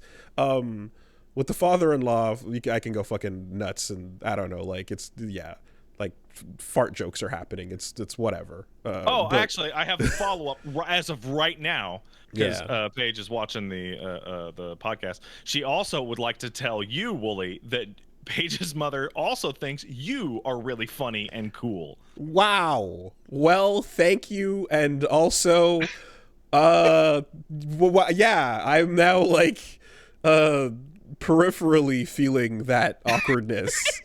That's super weird. Okay. Keeping an eye out. That's what you got to do, right? Who the fuck are these people? What are they? What's Paige getting into here? Yeah. Well, it was this weird thing because when I told my parents what I was doing, right? Like back when we first started videos, they watched like 2 and they were like, and money what? But how? Right? And then that like I feel like they still kind of don't get it. Dude, girls are watching has evolved into moms are watching. Yeah, I know, right? Straight up. It's not good. Okay. All right. Man, I love chatting with Paige's mom because like invariably it's the kind of situation where Paige tells me a story from her childhood that is so funny that it's unbelievable. So then I just pull my phone out and call for clarification. Like, did that really happen the way she's saying it? Oh yeah, totally. Couldn't stop her. You know, on the one hand, it's like I feel that in my chest, but on the other hand, fuck it, you know what you're in for. I played Sonic Frontiers. Let's talk about Hedgehog dung paste. Okay, let's do it. All right. Did you know? That was the first thing I was asked playing that game, and I was like, yeah, I know. I've known for decades about hedgehog dung paste. Okay, well, some people didn't. For decades. Some people don't know about it. They don't know that hedgehogs make paste of their dung. It's a natural hedgehog They also make paste out of other animals' dung. They're quite efficient at it. That being said, Sonic the Hedgehog Frontiers was pretty good. Yeah, it is. So I popped that on and played the first island, and I can feel the importance of completing that first island, because that is the experience, right? That's the whole game. Yeah. Is that one island? Yeah. And then when I beat that island, people were like, well, there's 4 more islands, and they are the desert island, the excellent, the ice island. That's exactly what I want. The moment we like that entire act wrapped up and spit me out in a desert, I was like, great, do it again, and I could totally do that 2 to 4 more times, right? And make the climax just a bit different. You know, have a different Colossus, if you would, and fucking go. So from the jump, obviously, like the whole the hired man Unreal World is you want to talk about your pop-ins and barren wastelands, but there's things to do that are around. You run towards them. The pop-in is happening. You do notice it. You got enough time in to be like, how do I get there? Oh, I'm not allowed to see how to get there. Sure, because it's just outside my range. But as you get in and you're getting introduced to things, there's a very fun flow to it. And you know, the greatest new feature in Sonic Frontiers is the complete lack of a fucking annoying mascot for an extended period of time. Yeah. So as I've gotten older, and I think people are gonna think I'm like dementia-ing or losing my mind, because I'm gonna say this about a lot of games more and more. I become more impatient, and that impatience is, hey, this game about Sonic is about playing as Sonic and running around and jumping on shit and going fast and doing Sonic shit, right? Yep. Sonic lets you fucking do that for 99% of the time. Yep. There is no downtime in Sonic. You are like, hey, I want to play Sonic. Okay, here's Sonic. Play as Sonic. Yeah. Here, you know, and then use all the stuff. There's your light speed dash. It's not light speed. It's just a light dash. But you know, and then as you move forward in the overworld, you're being chased by grind rails. Yeah. That show you how to get there. Not quick travel, but like fun travel, I guess. Yeah. You know, so that's a fun little thing as well. It reminds me a bit of how like you can go through areas in Jet Set Radio and then like find the overpath where you just grind from one city station to the other and go like, oh, you can do a way better job of getting from one spot to another once you learn this whole map, you know. So that's fun to uncover. Combat, as you mentioned, is a joke in that it's not. There's hilarious. Yeah, it is just, how do you want to beast on these enemies? It's to be cool. It's not to struggle. It's, man, you want Sonic to do some cool ass shit? Yeah, I want Sonic to do some cool ass stuff. And in that, combat almost represents it's like the same difficulty as like traversing the levels, in that it's not really a hurdle. It just is like, oh yeah, just get a bit better at what you want to do here and decide what you want to, you know, which route you want to take. And then of course there's also like amplifying rewards, where the higher the combo goes, the more stylish your shit is, and the more you're kind of just popping off. And overall, it kind of feels like they went like, let's just make you supersonic before you're even supersonic. Why not? Who's gonna stop you? So that was pretty fun in that it's also, again, extremely basic, you know. So I can appreciate that, like, they didn't want to design something that was too in depth or nutty or timing specific with that. They wanted to keep it loose, but keep the feeling of high octane. What became pretty evident over time as well is, I guess, the platinum leak slash, yeah, well, let's call it that, because, you know, old school platinum games and, you know, what they were before that eventually makes its way over to Sega, and they make the combat look like that, and then it pays off in spades when you get to the fucking Titan. The brief encounter that you have right off the bat is kind of like, oh, here's a little preview, but there's other giant things you can fight, still kind of fun and normal, you know, and as you're going around that world and doing stuff, and it's all there, you also get the classic levels that you jump into, which are just speed run, do it better, get a better time. The best way to do those types of areas in Sonic. Super great with that, and the level design itself doesn't matter. It can pull from anything. It just needs to be inspired by the Sonic world, which it is, because it's all digital. So that's a really great way to do it. Fuck it. What level do you want? Do you want Angel Island? Fuck it. Here you go. You want a robot place? I don't give a shit. Do it. Doesn't matter. And then, hey, that feeling you get in every Breath of the Wild type experience, where, is that a fucking dragon? What does that do? Why is it so far away? Where's he going? Right? Where you just get where you just get ADHD'd over to that, and then you jump on it, and then the game's like, all right, go. That's great. I'm going to climb in its ass. Yep. And then you do. And then it's like, hey, get off my ass. And then you're like, nah. I'm going to kill you. I'm going to kill you. And then you do it. It's great. I like that. I'm going to kill you, and I'm going to eat your fucking bones, and your bones are going to give me a power up. And a bunch of the things you run into are like, hey, thanks for hitting me. Let me direct your attention to this obstacle course you might not have noticed back over here. Please get up there very quickly, you know? So that's all fine and dandy. Amy Rose is, I guess, not 12 years old in this world. And I don't like Amy. I hate Amy. But Amy. That's fine. But I have no real issues with her, with what she's done in this game so far. Like, I came in with like, oh god, fucking Amy energy, and at the end I was like, okay, but jokes aside, Amy's been fine. Like, yeah, she's been okay. You know, so like the Amy energy I brought to the table, once you kind of like judge it to what she's actually saying and doing, it's like, no, she's fine. She's actually normal because she's aged up, you know? But is she the size of an average human mother? Well, I don't know. But I do know that upon landing in this new digital realm, my Sonic's first question was, where the human woman at? Where the white woman at? Because big hedgehog makeouts are coming to anybody who wants. There's more than enough Sonic to go around. Haven't made out with a human in at least a decade. Maybe a decade plus 2, you know? So indeed, Sonic is looking for them humans.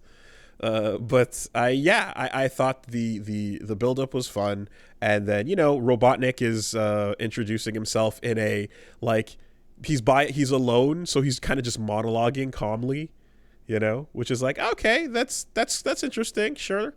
I have to say that, like, my fucking perception of Robot Eggman is like completely fucked up now. After those Sonic fan dubs came out, where Robotnik's like a fucking piss on the moon. Okay. Like I'm watching the real cutscenes and I'm getting like confused. Are those the ones where Sonic is like, it's my duty to say the gamer word? Yeah, it's those ones. Yeah. I'm based in red pilled. Yeah. No, it's like I'm like fucking confused that Robotnik isn't like threatening to shit on people. It's the strangest thing. After decades and decades of Robotnik, I've seen like some fan edit, and now I think that's the real thing. Yeah. So, I mean, you know, Big the Cat being helpful with the fishing stuff is great, as you mentioned, and getting those egg tapes. They seem to be an excuse to just name drop as much comic book shit as possible. Get as obtuse as you can with fucking Sonic Team Racing or whatever. Sonic, like just getting in depth with all your shit. Totally what it feels like. Yeah. Which, you know, I guess I was kind of wondering if we'd be listening to essentially Robotnik Kojima tapes. You know, I'm like, are we going to be... They're like 2 sentences long. They're yeah, really yeah. And I would have been down for, you know, a kind of like extended, full-on, like Arkham logs, you know, were kind of fun to listen to. Mm-hmm. I don't think you have to go full Skullman, Skullface, Ground Zeroes with it. No. But you can definitely... In fact, I'd actually say that you never, ever have to go full Ground Zero Skullface with it ever again. You don't. You really don't. In fact, I'd say you didn't need to the first time. One would argue that you didn't need to the first time. But I like the idea of like listening in on these little Eggman logs. So, yeah, that was kind of cool. And then it all comes to that first boss fight, right? And I was kind of wondering, I'm like, okay, so, you know, we've done 3D Mega Man, we've done 3D Sonic boss fights, and, you know, they've tried to, in some cases, take on the energy of Sonic 2 and Sonic 3, jump on the Eggman bubble. How's it going to go? And then you fight Chaos in you know, adventure games, and it's like, yeah, okay, it's pretty straightforward with that, too. Seeing a bit of Chaos lore is interesting. You're like, oh, what's going on here? And then you fucking actually pop that Supersonic and have just a flex, full over the top, high octane battle where in the style of Crush 40, and it doesn't matter. They're not. It's baby's first platinum, baby's first character action. Like, it's not about the fucking taking damage and dying. It's just about enjoying how over the top you are, right? Yeah. And you literally can't die. You're on a timer. Do amazing things and own the shit out of this Ava unit. Really cool finale to the island, and a really strong, like, thesis statement, if you would, a vertical slice of what this game is going to be, where I just kind of looked at that whole thing and went, yep, that was simple but great. It's I don't expect much more from Sonic, and nothing super glaringly annoying in terms of again, characters was done. There's a move list, you get it as you go. You want to go, you go upgrade your, like, it's kind of odd to have like power, defense, speed, and ring stats, but sure, it's a big old map. Have something to grind out and work on. The one thing is just every time you look at the 15 different currencies, it gets a little like confusing, and my eyes it's a little weird. It's a little MMO-y. Yeah, I don't like having to like which Bathmodad and which. God, everyone goes straight to Bathmodad. It was absolutely the first one that I said as well. It's because of Penny Arcade. The Penny Arcade comic about the annoying collectibles in Star Fox Adventures is the first and strongest iteration of... Also, Bathmodad's like the stupidest, unbelievablest, shittiest name. Yes. It's the Boffum dads, and they kill themselves to fucking resurrect you or whatever. It's the most insane one, you know? And from the Gumdrop Forest or whatever. But yeah, all of those collectibles are just kind of nonsense with the currencies. But at the end, you just kind of like, okay, cool fucking moves to buy. And I want those Colossus battles to just be different on each island. And that's a game, you know? No problems. So even thinking back to like the bits where the director was like, oh, this is a work in progress and we're going to improve it. It's like, that's awesome. I'm glad you got that leeway. But this experience has been fucking airtight so far.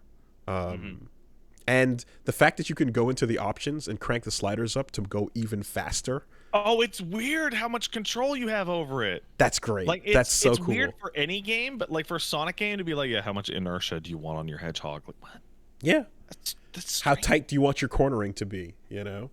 Some people, because essentially what I see it as is, do you want this to be Sonic Team, Sonic Fast, or do you want this to be fan game, Unreal, that man was hired, Sonic Fast? Yeah. But also, it really just, the analogy of like Sonic is a car just really just hits the next level when you're like, tune your Sonic to your preferences. Yeah, yeah.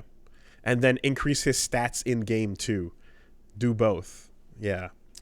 So yeah, Frontiers, a huge shout out to that so far. Echoing a lot of the quality I've heard. All right. Now, the other thing I started this week was, in fact, the third Bayonetta. The curse was alleviated. The week I was supposed to start it on Tuesday, and then Reggie needed a rest day, so we kind of pushed it off, and that's why I got to play Sonic. But Bayonetta was pushed off yet again. To which we were cursed, man. Cursed as Bayonetta. We were sitting there getting ready to press the start button, we're looking around like, are we just gonna get hit by like a meteor right now? Like, is what's about to happen? Gonna fly through your window and kill you both. I described it as like, will the stream footage just be us smiling like that guy at the end of the Realm Reborn reveal trailer? Oh, just man. getting wiped the fuck out. Like, yeah, my bad for hoping to play. That's great. That's great. Just annihilated like a fucking Dragon Ball villain. But we started it, and it is very different from the jump, because that title screen is not very Bayonetta at all. It's not. It's really not. It's a title screen I would expect to see in something like that other Exoprimal, right? Or like it's just a weird sort of modern stylish, like Schluter like sort of cover where you just have like a clean font Bayonetta 3 and then like zooming in on details of Gamora. Quite different. And then you hit the button. I thought that was going to change. No, it's just Gamora. Well, no. I went back. It did. What's her name? Oh, really? Yeah. Madame Butterfly showed up. Oh, because I beat the game and it was still Gamora the whole time. I think it's because I never took Gamora off my I see. my roster. Yeah, I switched over to Madame Butterfly when I went back out. So initially started that, and I thought I was seeing issues with the frame rate, but I realized no, the cutscenes are not in game; they're pre-rendered 30 frames per second. So like that always looks different versus when it gets into game and tries to hit that 60. And Bayonetta 3, in terms of its frame rate, it uses two tricks. It uses the frame rate dimension, as invented in Astral Chain, and it's also willing to just be like, hey, you want to run this game at fucking 400p? Yeah. Fuck it, let's just do it. Yeah, it's again, it's Switch, and Nintendo is bankrolling the existence of it, so there's not much you can really expect. But the introduction plays out. That first chapter, holy fuck, what a body count. Kind of insane how quickly that escalates and how wild it gets.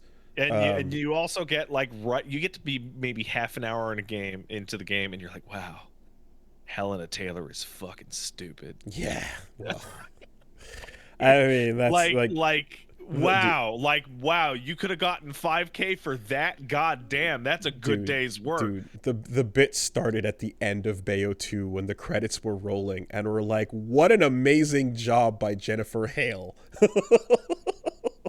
Truly a classic. One of the greatest. And we get to hear her again in Mass Effect 2. It's amazing. Wow. So, yeah. Anyways, you see that whole bit play out for sure. The thing with, of course, the nature of a multiverse story, and as I was explaining this to Reggie, who interestingly had also just watched Everything Everywhere All at Once, right. So he got another hit of that kind of concept, is that like as crazy as the stakes get to be, as when things are falling apart, you also we zoomed out so far that the consequences matter less, I suppose, is the way to look at it, right? So it is a side effect of getting into a multiverse story is that deaths don't mean as much. So you kind of soften the blow with too much of that, if you would. A little bit of that felt. The basic introduction to combat and the way those changes work, okay, it's weird. I was worried that the game was going to lob too much forced kaiju combat at you, which it did a bit, right? Initially, this is the new gimmick. It's the new gimmick, and I know that they love their kaijus, and kaijus are awesome, but they sure do.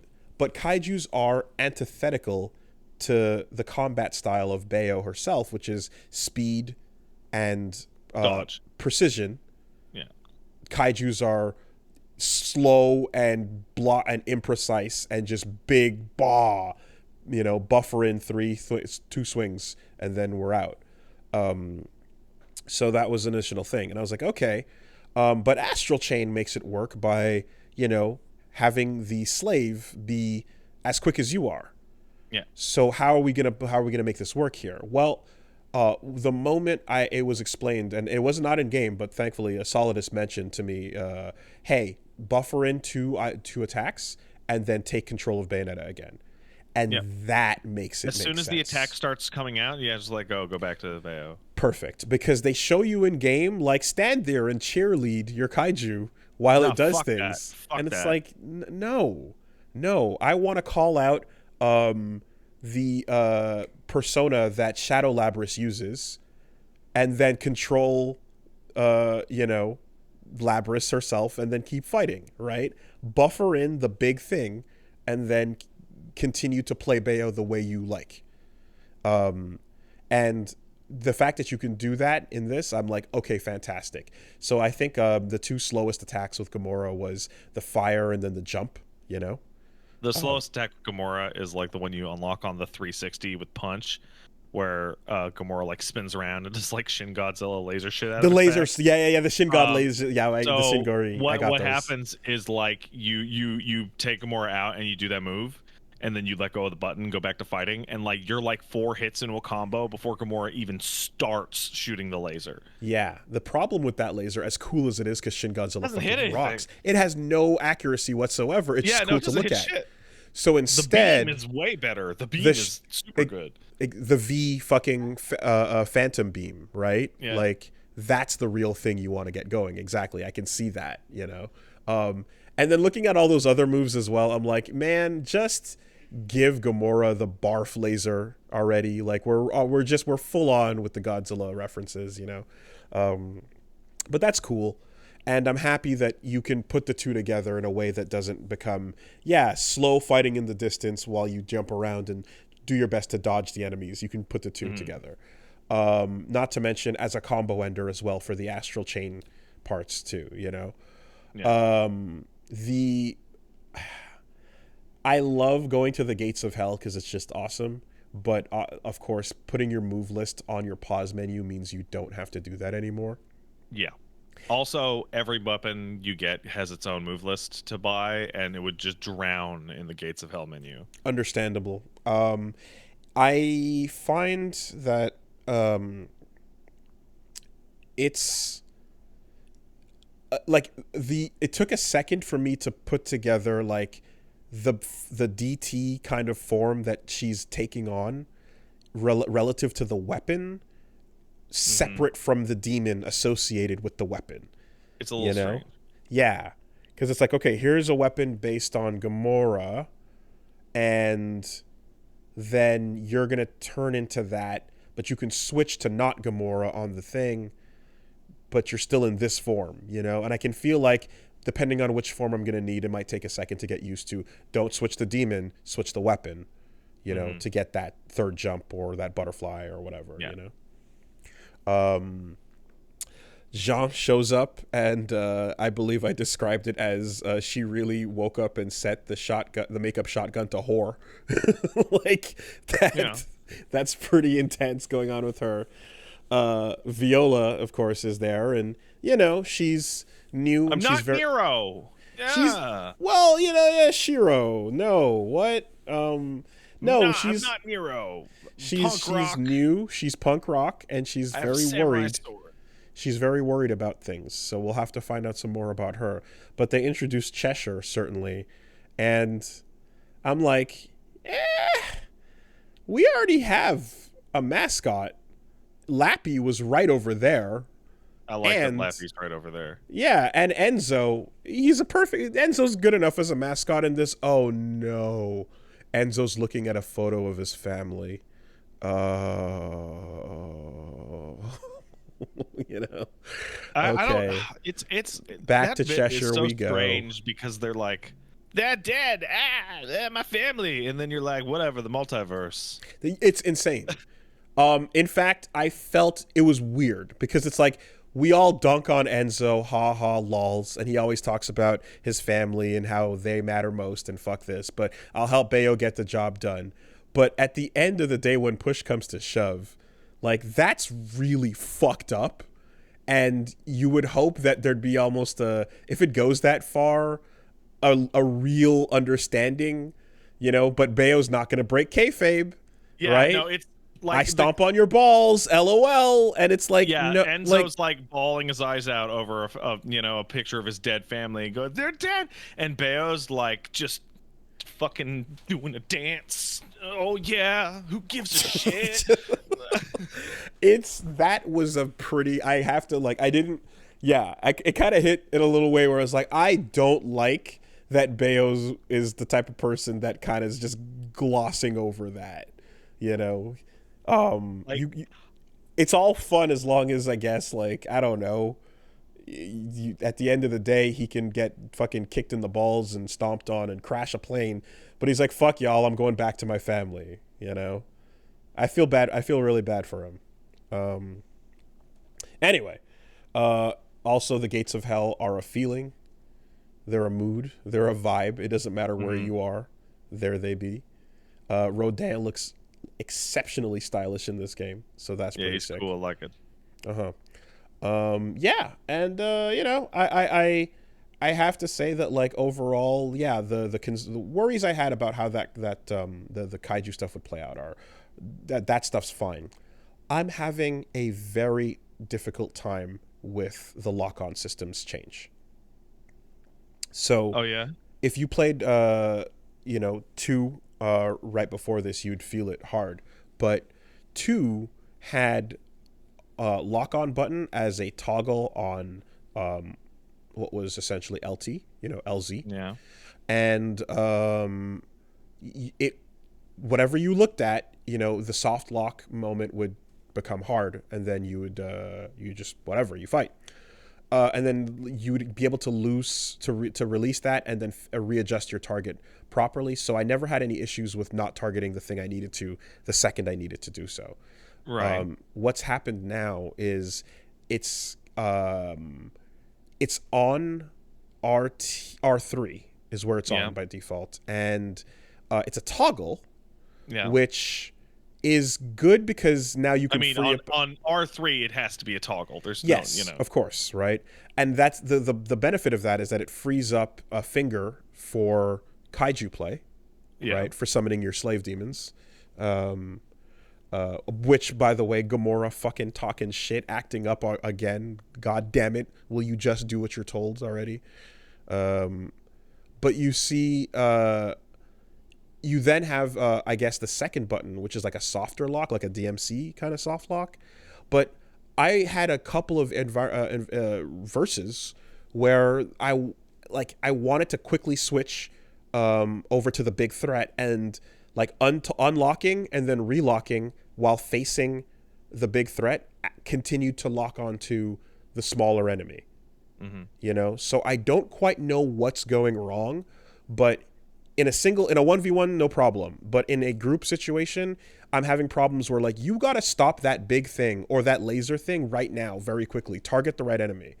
You know? So I actually have my personal feelings about what's happening on that.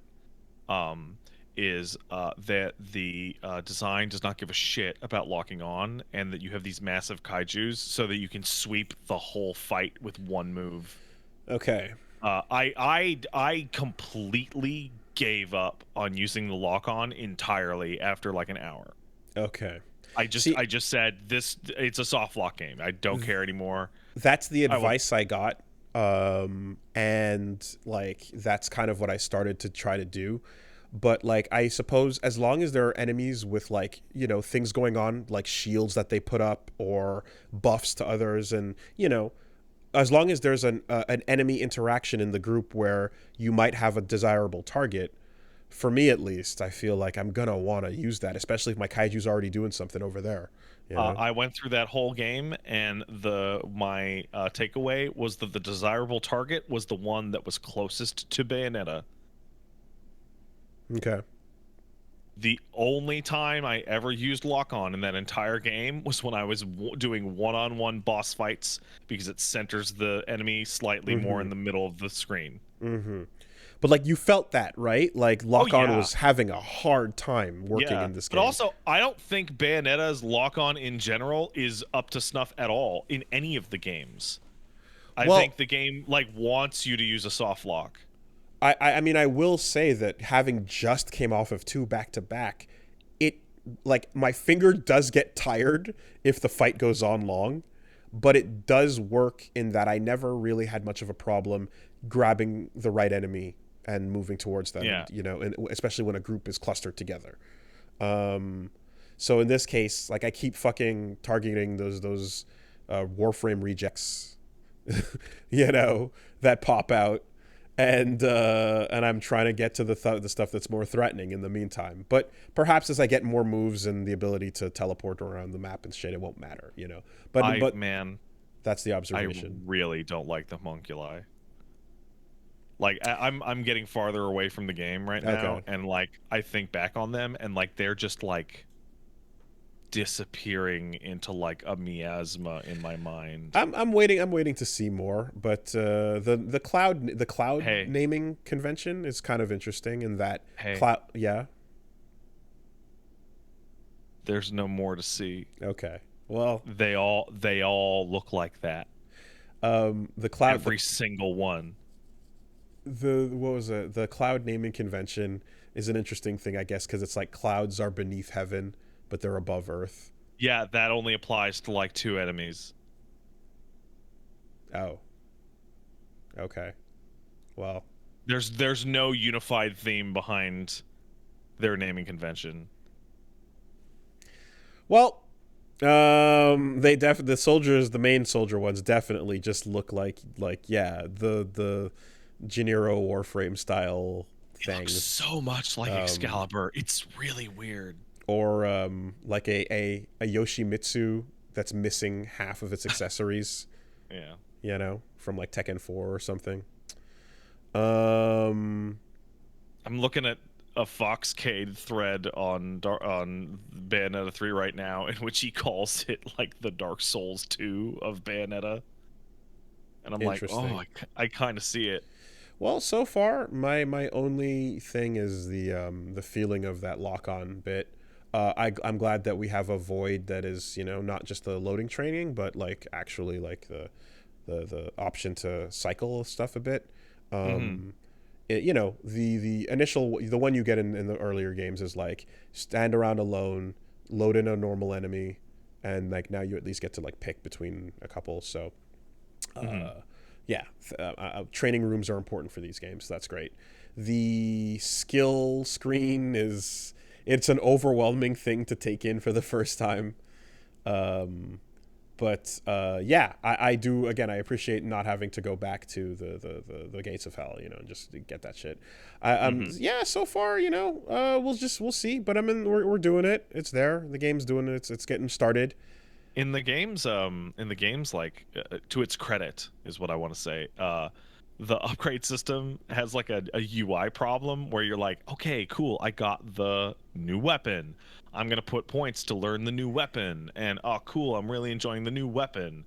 And I'm not even done halfway earning the moves for the new weapon before I get the new weapon. Right. Well, and then I'm like, oh, maybe I'll finish the first weapon by the time. Oh no, wait, no, I got another new weapon. Spoiled by choice, yeah. I thankfully the requirements for moves haven't been too aggressive either, so far. Though there's the 3 big ones that are like locked behind just story progress, it seems. So that's all right, you know. And I guess the only other thing I can think of is like the overworld of like I guess that first area. Overworlds in Bayo are always kind of big and empty, but like there's a verse somewhere in that barrel or in that bench, so you gotta do it. But I do appreciate that at the very least in this case, the Muspelheims have a breakdown of what's going on inside of them as you approach it. That's nice. I just realized in my mind, how did it feel to play Sonic Frontier and then immediately go back to Bayo and start playing Sonic Frontier in those levels? Yeah. But the thing I want to know though is like the buffer 2 moves and then fight on foot mechanic is intended for stylish gameplay, right? Yeah, sure. But there's areas where it's like, or you can stand here and get infinite magic, which allows you to control your kaiju exclusively as long as you stand in the the stand spot. here get infinite magic feels like, nah, man, go nuts with your kaiju. Just fuck them up. Yeah. I want to be able to stand here and do both at the same time. You know, I like that. That's a fun thing. There's a little sequence where you play as Gamora in cutscene after like the little bits, and that's all fine for the little set piece. I expect there to be a bunch of them, but yeah, I don't want the fun that is normal Bayonetta fighting to take a backseat too much to the scale bound astral chaining. No, it becomes like an integrated thing. Yeah, okay. But like the moves that you use with your big boys are super good. You should be using them all the time. Like they're excellent. And I also see that there's like parries for them too, right? So there's multiple forms of. Yeah, there's using them as a follow up to your Wicked Weave, and then there's using them as a parry. Yeah, that's pretty cool. Yeah, more Bayo. We'll see where that goes. And then yeah, only other things I guess I've been getting again a good workout with my boxing over on Lightboxer, and it's doing its job. But I'm also kind of returning to form where, so at first session we did like 3 songs each, and then we did like 4, and then we moved up, and then we did 6, and then we did 6 with all medium difficulty. So the improvements coming in quick, and I realized at the end of doing 6 songs on medium, I was like, oh shit, like I'm getting back my cardio way faster than I thought. I'm kind of going back to boxing training mode where it's like, oh yeah, okay, I can breathe and be okay after like pushing it for a bit, and that returns. So I kind of got to a point where I was like, oh shit, I didn't get that much of a sweat going, and as we're kind of looking through the different modes that it has, because it has like a trainer can like guide you through like a workout for like 10-15 minutes or so.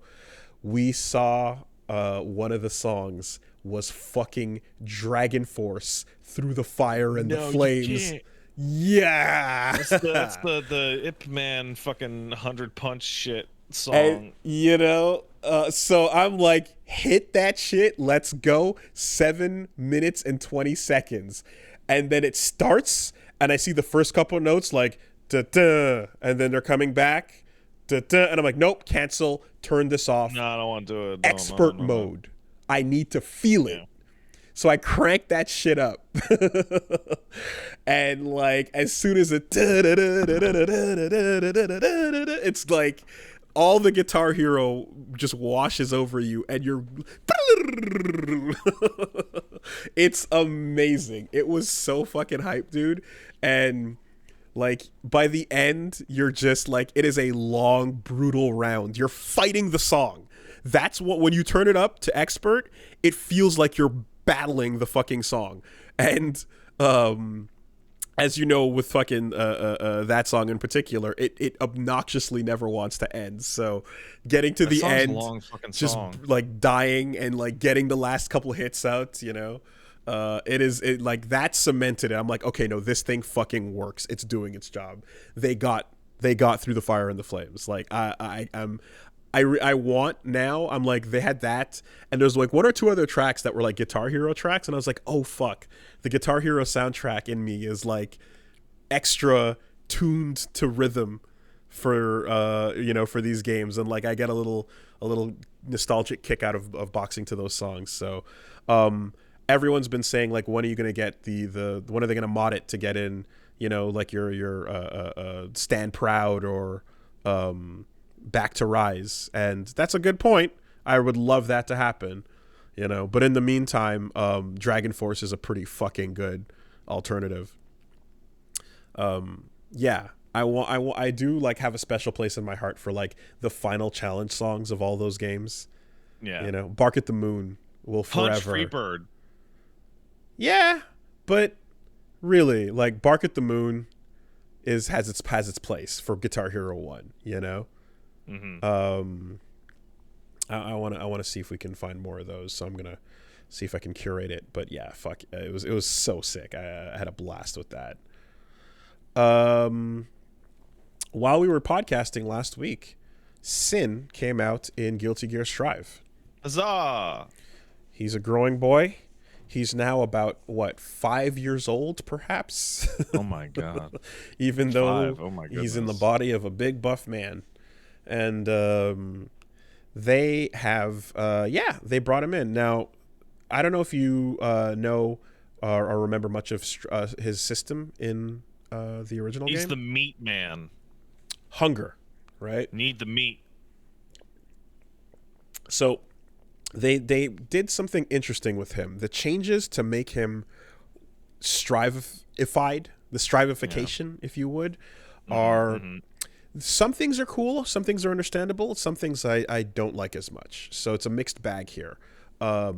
What Sin was in Guilty Gear Xrd was a character that could do a bunch of special moves. Like he had like a big stab. He had like a sweep that was low. He had an overhead. You had to block standing. He had a tricky jump and a bunch of stuff.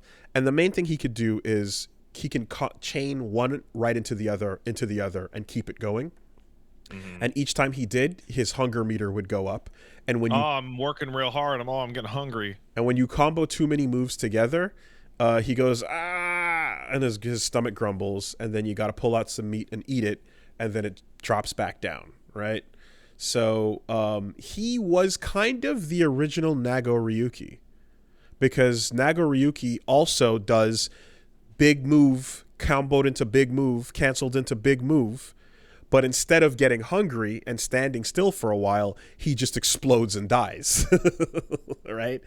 So the blood mechanic with Nago is actually very similar to Sin. And since Nago does that the best, and they want that to be what he's all about, this game is a bit more like calm and a little like toned down. So they make the punishment for having doing too many moves that your life just fucking explodes for Nago.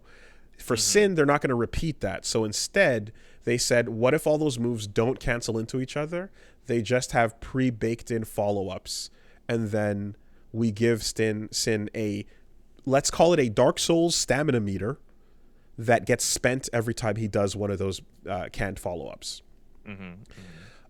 He can still eat, but it doesn't really do anything to affect that bar. So it's like, okay, you took a system that was like all interlinked with each other, and now that it's in broken pieces and you put it back together, they don't really stand as coherent, unfortunately. I'm just sitting here and I'm thinking about earlier when you're talking about Bayonetta and how you were like, how do I compare controlling Bayonetta to something? Aha! A fighting game. I'll use Shadow Labyrinth. Sure. Right? As is the woolly meme. But now that we're talking about a fighting game, you can't do that. And so you have to go to a different fighting games. Souls. Okay. So if I may pull back the curtain, when we were talking about switching characters back and forth there, I deliberately did not want to just say, oh, Nero and Dante or whatever. So I reached for other examples I could find, including Onimusha and Laguna and so on, to understand that, to understate that point. Yeah. So, believe you me, I am self-editing to some degree in my head. Regardless, and that's why Tactics Ogre is like Marvel vs. Capcom. but I don't see any other examples of. Yeah, I know. I'm breaking your balls. But like Shadow Labrys is the perfect analogy. Is the problem? Yeah, the only problem with Shadow Labrys is like, oh yeah, all 4 people in the world that have played Shadow Labrys are gonna get it. I never even played a Shadow Labrys, and I liked playing as regular Labrys. It's the only analogy of the way Bayo summons work that's 1-to-1. You pull out the big beast, you do 3 moves in advance, and then while it does those moves automatically, you fight normally. So there's just, if the analogy is apt, if it's the best one for the job, I'm still gonna use it. I'll fucking lean into the bit. You know why I bring this up today? Because when I was listening to me tell you about Floor Pie, part of that story was me not knowing how to change a tire. Sure. And you went to like, yeah, cars are like fighting games. You got to know at least one character or more so you don't embarrass yourself. So that's why I know how to change a tire. And I'm like, wait, cars? Even cars. Yeah. It works everywhere. That shit works. It's funny? I used to know a guy in high school that would actually do the reverse. Everything was a car. Ah, okay. Like, because he was a big car nerd. He was one of those guys that played Gran Turismo all day, and like everything was a car. Everything could be like a car. Okay. The other thing, you gotta treat a woman like you treat a car. The other thing, of course, is that like my reference points are limited because I've been playing many games over the course of a long time, but I still have a limited scope, and the process of widening that scope is literally my job. It's what I'm doing.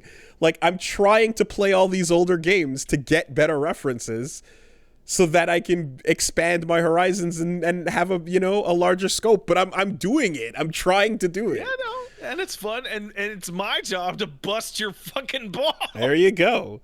So give me a better one than Shadow Labrys. Otherwise, Shadow Labrys Bayo 3. That's how we do it. You know what frustrates me? I can't come up with a better one than Shadow Labrys. I think someone just said, what did they say? Chaos Legion? Fuck off. That's what I have to say about that, is fuck off. Yeah. So, anyway. So, I mean, actually, the most obvious one is V. But V from Devil May Cry, obviously. To people who don't know character action. Yes, yeah. Exactly.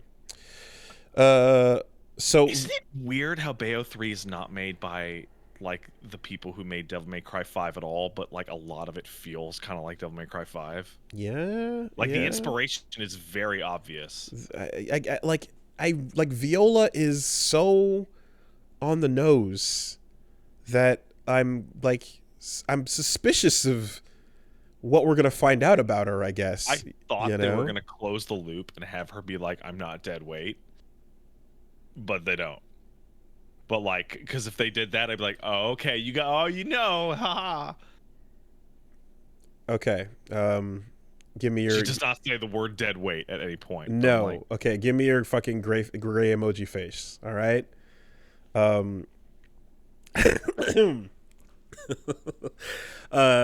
Half wondering if Jean is gonna turn away from Bayo at one point and be like, really?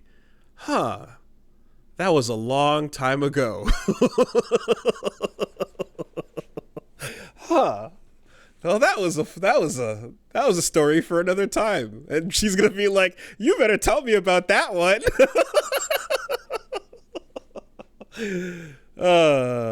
Yeah, all right. It's tough to keep this one on, let me tell you. All right. Well, the gray is draining. There you go.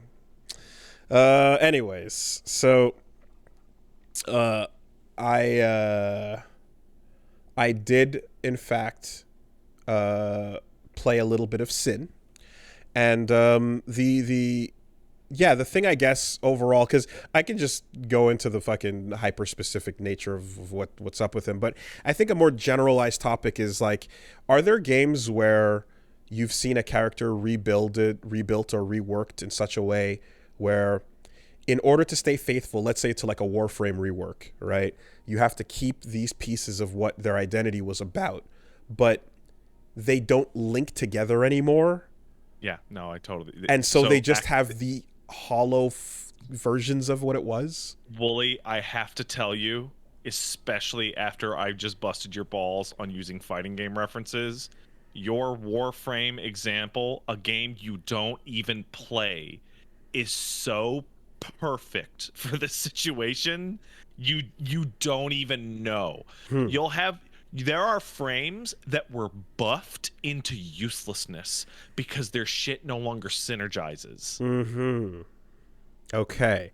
Because all I could think of is like, I was going to say, if not that, then imagine like Doom, right? Or Doom Eternal, where the combo is what matters.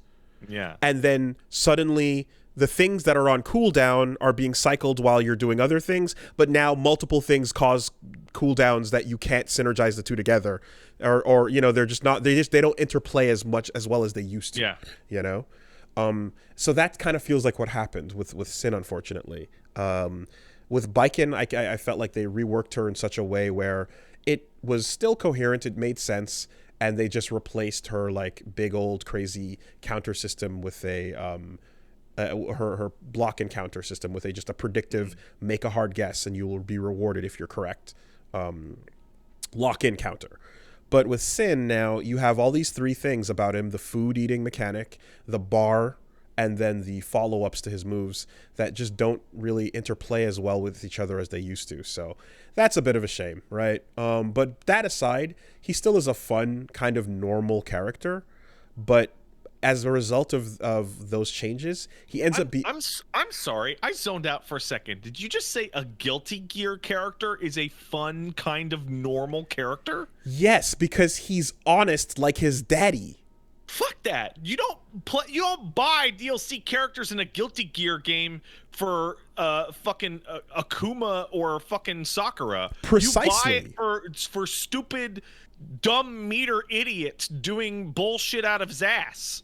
Absolutely. The discussion of which meter is best meter, secondary meter in the game, was had on the episode, because it's like, is it the DLC meter you get with Gunman, or is it the DLC meter you get with your Behemoth Typhoon and drones? Like this Behemoth Typhoon. You know, this one? No, this one, this though. Behemoth Typhoon. Like, every time you get some DLC, you're hoping you're getting that fucking dumb bar that's going to do some crazy broken shit. Even Jacko with it. But no, it's not that. In this case, Sin is kind of honest, and Kai is kind of honest. So I want to play honest characters. It's weird. It's kind of weird, right? I want to play characters that the opponent says, that's bullshit. Why did I put this in the game? That's stupid. That's why I play grapplers, for fuck's sake. And so you just get, so that's a bit of a weird thing to get out of Sin, who used to just be full of bullshit, you know? I guess in the end, it works out into something that seems like he's going to be okay. I don't think he's going to be like killing any of the top tier because they're all about bullshit, but he'll be all right. He's just kind of normal, and easy to pick up, of course. There's one thing about him, though, that just is... Well, there's multiple things that are kind of nonsense. There's some footage of like buttons that are like unsafe on hit and crazy shit, and we had a whole discussion about that with Reggie, where I was just like, I don't get the philosophy behind this concept. You shouldn't be punished. I get if you cancel, then you don't worry about it, but still, whatever. There's a mechanic he has where, you know, Kai and Soul are Sin's my two dads, right? Yeah. So Sin's old special move was RTL, Ride the Lightning. Right. His own version of it. He still does that. But the second special he does is called Tyrant Bullet. Okay. Which is, it's a fucking tyrant rave. Straight up, right?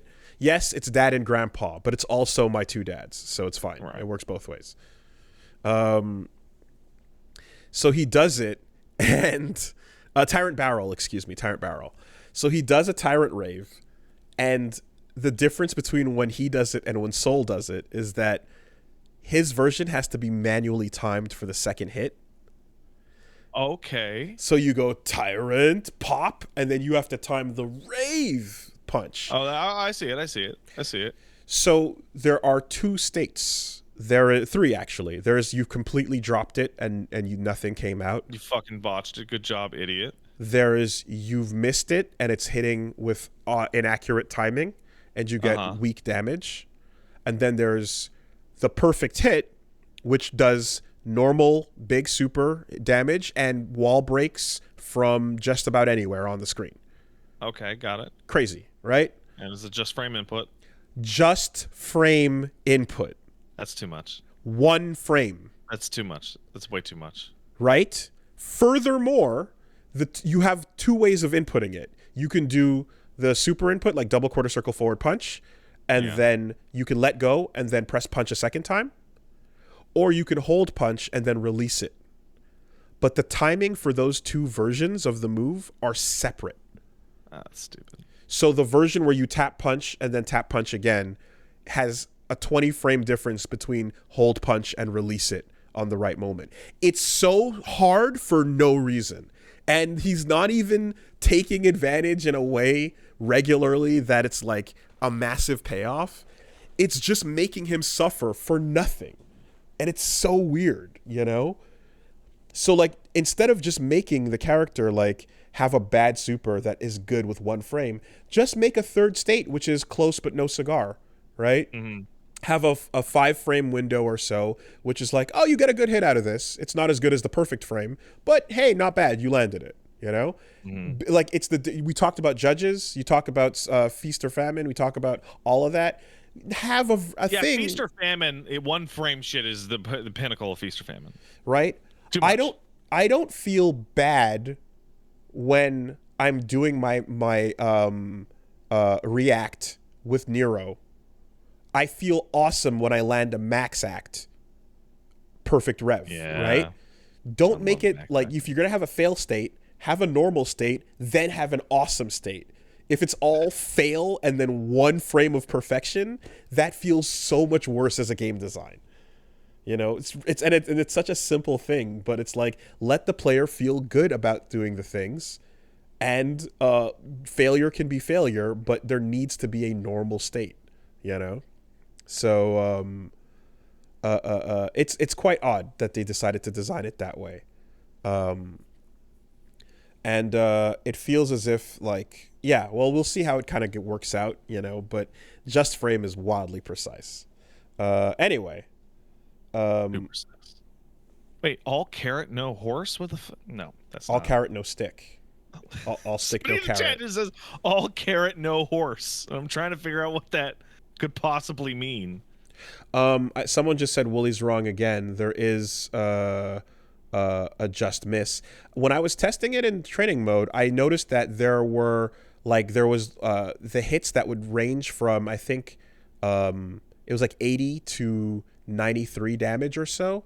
So I guess perhaps there's like a slight gradient on the failed states, but it didn't really seem to be like a fail to success to perfect kind of situation, you know? Mm-hmm. Anyway. I think the analogy is all carrot, no stick. Yeah, that's what I said earlier. Yeah. Unless you are the horse. Yeah. All horse, no carrot. So yeah, check out Wooly Versus. We're going to be continuing with Bayonetta 3. We're going to be continuing with, of course, Mass Effect 3 is coming up. Did you start Mass Effect 3? Not yet. Okay. And whenever I get the chance, I'm coming back to Sonic Frontier because that was a lot of fun. But yeah, we're rolling right in. So big fun things coming up on the channel. Oh, you finished Arrival though. I did finish Arrival. Oh, they're dead! You killed them all! Woo! I got a whole lot of them. I didn't get them all, but I got a whole lot of them. Isn't that whole fucking thing just the... So when...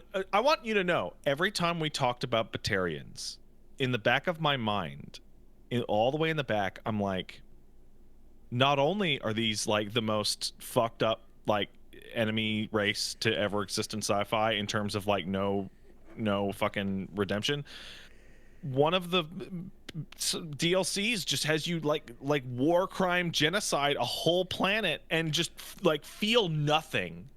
So the episode title is called Population 90K Free 300K, 215K other. Yeah. That's the population breakdown on that planet when you first scan it. And a very important question at the final moments of arrival was posed. Of that other, did the Codex not say that humans can't take the environment and the Batarians were the ones that staked their claim? So this is all Batarian on Batarian slavery? Yeah. And the answer was yes. Yes, it is. Yes, it is. So that's Batarian slaves serving Batarian slavers. Yeah. And that, my friends, is what you call a no-brainer.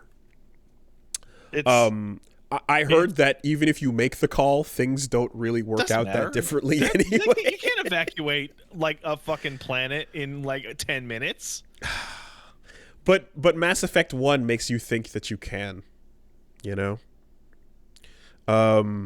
It is quite interesting how that echoes as well with what they were doing to the humans in that first DLC mission in part 1. Where now you fucking are like, oh, here's a taste of what y'all like to do yourselves. So fucked that the shot you come back to on the Normandy is the fucking star map and a hole. Just a hole is drawn in the star map. And it's like, well. And Hackett calls in like, Shepard, I sent you in on a stealth mission alone to rescue my friend, and now an entire system is wiped out. Now, I'm not saying that you didn't do things you had to do or didn't have to do, but I would like some connection as to how point A gets to point B. Listen, it's complicated. It's complicated. Oh, it's complicated. Man, dude. That is beyond wild. My favorite part is that as a DLC mission and near the end of Mass Effect 2's campaign, like, no one is ever gonna fucking bring it up to you like ever again. I couldn't imagine doing that in the middle of the story and just moving on casually to be like, hey, let's go make friends. Like its placement makes it feel like your crew just doesn't give a shit. Like, they're all just totally cool with it, and they're like, yeah, well. I mean, womp womp. So that's the thing is you kind of, you're going to have to wait and see, I suppose. But like, I was kind of looking to see like, okay, is there going to be, like, there should probably be an intervention after this mission to go, Shepard, we're saving the galaxy and all. In fact, the universe. That's like, big war crimes. Like, and you're also Shepard, big war hero. You can't, you're not saving anyone in this context. Like, you kind of want a sit down where people kind of go, guys, what the fuck, right? Like Vermeer, you had a sit down afterwards with everybody, and you went, what the fuck was that? That was, of course, when we're back under the Alliance. Now that we're fucking chopping up with Timmy, it matters less to talk to the crew and matters more to go talk to him. But you would think there would be a bit of a discussion there, you know, because in I feel like even racist ass fucking West Wing man would be like, Shepard, really? But here's the thing about it though, right? When you look at Batarians and what they are and everything we feel towards them, that is all exclusively in codec and in like planet scan. Oh yeah, no, it never comes up in and it's happening in the background of the planets you're walking around on. But with the exception of perhaps just the first DLC mission of Mass Effect 1, you never confront it directly with your team or hear people go off on it, right? People don't go, fucking Batarians, god damn it, right? Slaving pieces of shit. Like, you kind of just keep your crew neutral, which I suppose, you know, leads to the most open-ended role-playing ability if you don't have them weighing in as much on things like that. But I'm trying to think, how much has the crew had to say about Batarians outside of Broken Arrow, you know? Nothing. Zaid says fucking Batarians, but that's a bit of a... would say that about yeah, anything. like Zaid, but Zaid is coming from I'm a Han Solo style, fuck dealing with them, can't trust them, money's bad with them kind of perspective. Zaid would put a gun in a baby's mouth for a nickel. Like he did, and he told that story. And you had no choice but to listen to it because it's not a conversation, so you can't walk away. It starts playing over the comms. You know, it's a real bummer that Zaid is like an extra like DLC character, so he doesn't get like the full treatment the others do, because Zaid is the only person on your team. Like, this is a terrible person. He is an awful man. I would argue that Jack is hypothetically really bad, but she also is a ridiculous abuse victim that got to her bad place through a domino effect. Zaid's like, I want money. How many babies you got? I can't, like, again, the loyalty mission is just like turning to the camera, fuck loyalty, save those people, or don't, you know? He's Cable, man. He's Cable. Anyways, yeah, Arrival was quite the fucking hit. And also giving some real interesting perspective when we had a follow-up conversation with Legion about all the extra things going on and what we need to know about the Reapers, right? So it was quite cool to hear a bit of extra, you know, on like the moment that, not that they awakened, or not the moment that they asked, like, do we have a soul, but the first moment that the Geth detected bitch in a Quarian's heart was caught on tape. Well, every time you talk to Legion, you get this more and more this intense feeling of like, I don't think I like Quarians anymore. I think, you know, I think I'm becoming like a Geth fan. And Legion's real straightforward with everything, and then you're like, hey fucker, why are you wearing my armor? He's like, I am a robot. Beep, boop, boop. I had to patch a hole. And I'm like, you could have used anything to patch that hole. Why are you using my N7 armor?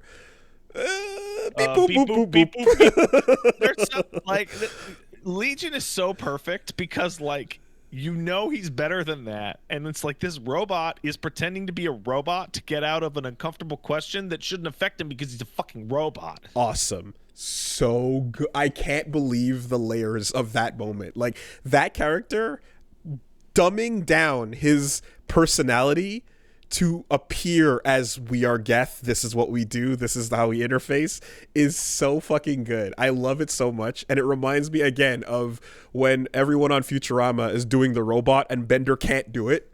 And he's like, how are you doing that? Oh, whoa. And Fry and Leela are just killing it. And he's like, I can't. What? It's fantastic. I love that Legion is clearly putting up a front, you know? Yeah. And then he even uses the term I once, you know? They're like, oh, not we. Yeah, so that's a fun little TNG-ism where, like, Data doesn't use contractions in language for, like, 6.5 seasons. And then he says don't, and everybody shits their fucking pants. Yeah, that's good. By the way, I have breaking news. I have breaking news about not being able to get the Simon Vickland Third Strike soundtrack. Okay. I'm talking to Simon Vickland, and he's like, oh, really? I didn't think anyone liked that. They never asked me to write music for them ever again, and Capcom owns 100% of the rights, so I don't know. Well, shit. Did you literally just ask him? No, I didn't. That's the craziest. This is why Twitter rules. I said, I don't know how to get the Simon Vickland soundtrack. And then Simon Vickland appears to go, yeah, I don't know. Fuck. Thanks, though. Yeah, okay. Point proven. The bird wins today. The bird wins today. Not every day. His reinterpretations didn't go over too well with some fans. I admit some of them were a bit out there. And Capcom never asked me to write or remix any music for them again, ... Which is like, dude, his soundtracks for Bionic Commando, Rearmed, and Third Strike were incredible. Those out there remixes are incredible. Yeah, okay. No, I don't like the lack of confidence energy coming from that tweet. Right? That tweet is like you're just gonna have to go find it. Dude, you fucking crushed it. And don't it's like my favorite Street Fighter soundtrack. Anyone tell you otherwise? Jesus. All right. Well, now with the ball in my court, I'll let you know if I find it under my ass. Prepare for battle. Damn. Yeah, that makes sense. That's insane. People are insane.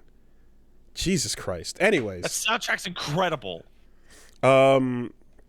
Okay, so and they even reached out to Art Germ to get the best fan artist of like Capcom work to officially do portraits as well. So it was just like a fucking meeting of the minds, and it was beautiful. So Mass Effect 3, gonna start that. Arrival Wild, the Legion conversation, So I want to say the finale of Mass Effect 2 with the Arrival and Legion talk is going down. The episode title, I believe, is 1,000 programs, 1,000 gamer tags, 1,000 gamer words. Mm-hmm. So it's going down. All this week over on Wooly Versus as well. Check out the side channel, Wooly Versus the Algorithm. We got shorts dropping. Wooly Versus whatever, Slopception, me and Punch Mom watching the trash dropped, and there's some real rough ones in there. Some big pain to be felt. Mm-hmm.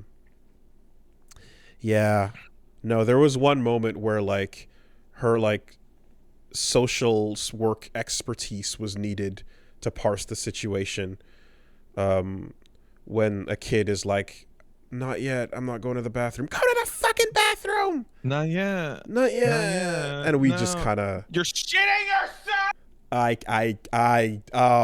Soul out of the body. That's like my favorite video. Soul out of the body. So I don't know if you saw the original version of that. Do you know what game he was playing? No. He's playing Mafia 3. Okay, and that's a point of interest because that game's a piece of shit. That game sucks. So it's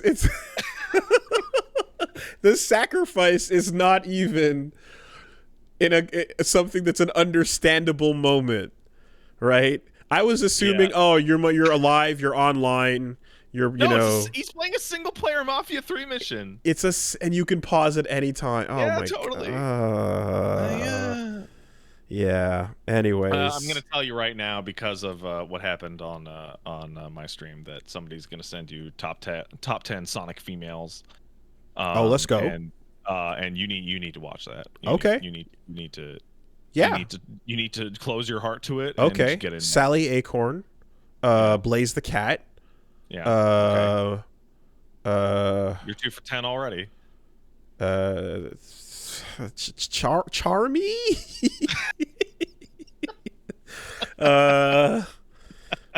Maria. Yeah. No, you're not. Some of them are from the comics. You'll never get it. It's too. Okay. All right. What's the? Wasn't there? Okay. All right. Yeah. The girl Echidna. Takal. There you go. Yeah. Yeah. All right.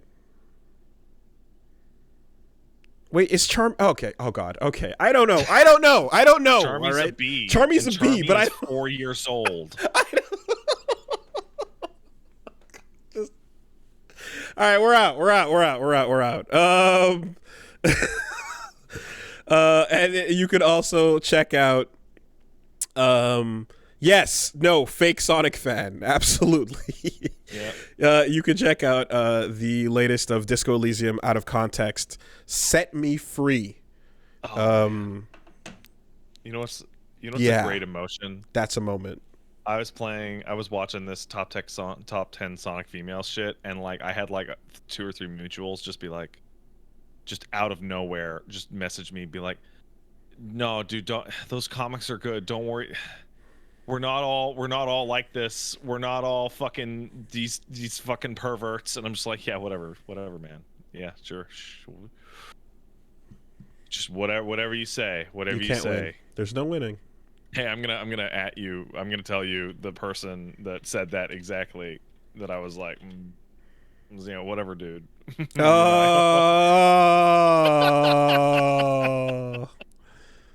Yeah. No winning. Like, oh, no winning. There's no winning here. Nope. All right. Quick word from our sponsors, please. Let's do it. This week, the podcast is sponsored by Stitch Fix. I love Stitch Fix. Stitch Fix is trying to get you to look better by saving you from your own decisions when it comes to fashion. I need help. I'm wearing a video game T-shirt with Japanese on it. That's okay. I'm wearing. It's got a cat though. That's okay. Hey, I'm wearing a Reboot piece of merch because that happened, and that's cool. But at the same time, I can't always rely on my ability to get my shit together when it comes to the clothing. And there's times when you gotta. This is inside. You gotta get it outside. You gotta show people are gonna see your body wrapped in fabrics. Those fabrics should look good.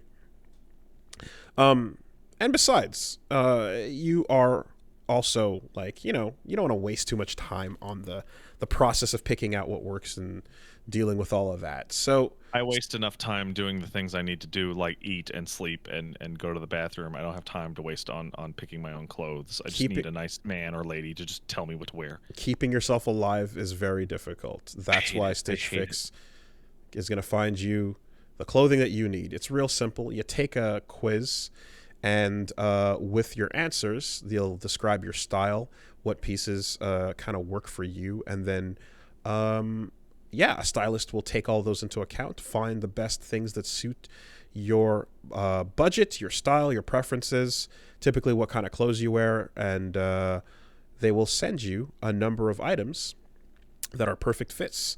And you can try on what you like, see how you feel about it, keep what you love, and send back whatever you don't, just like that. And shipping included there, of course. So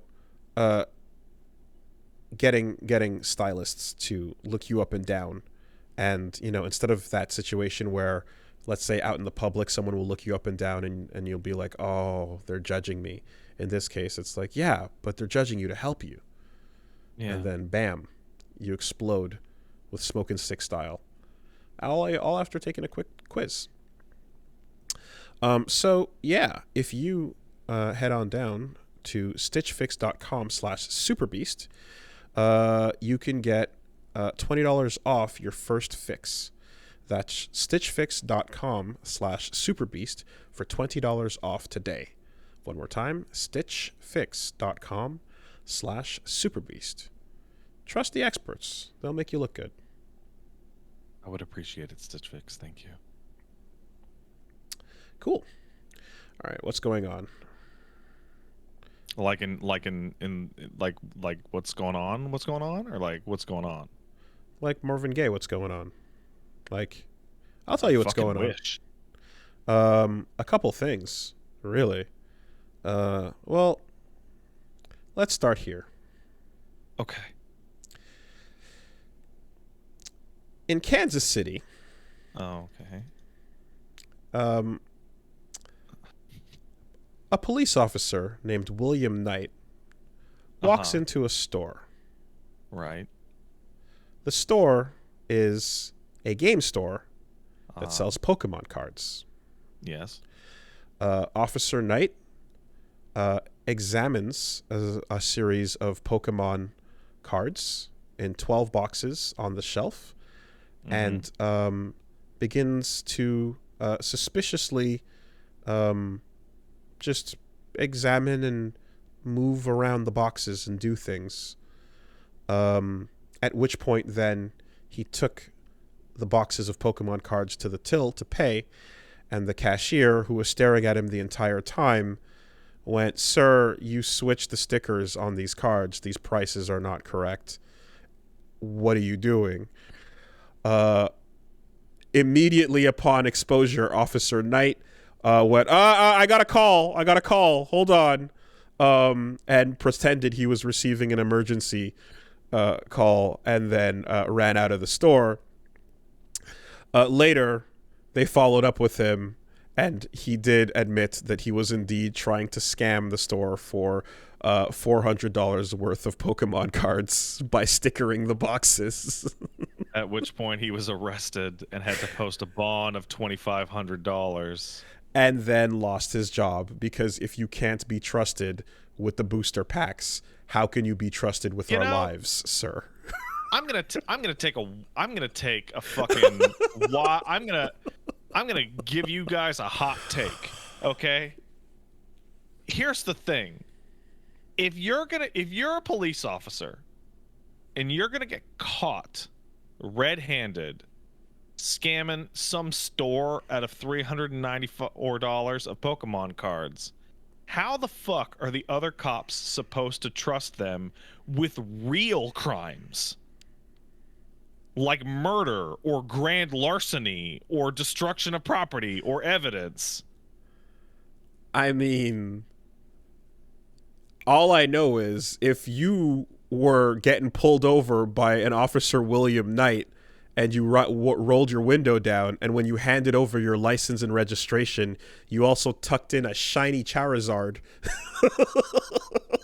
and put that out the window, you might have had a fun night just skating scot-free. Like, you know? I'm just sitting there like, man, you're on patrol at night today. Really?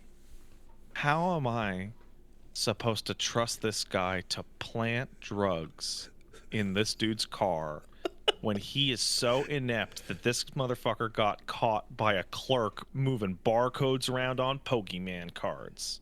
He's gonna get caught. He's gonna do it in front of the camera. A crime so dumb and so basic, mind you, that, remember that guy I killed? I do. He got caught doing that to toys. Really? At various Walmarts and Toys R Us's to get his collection going.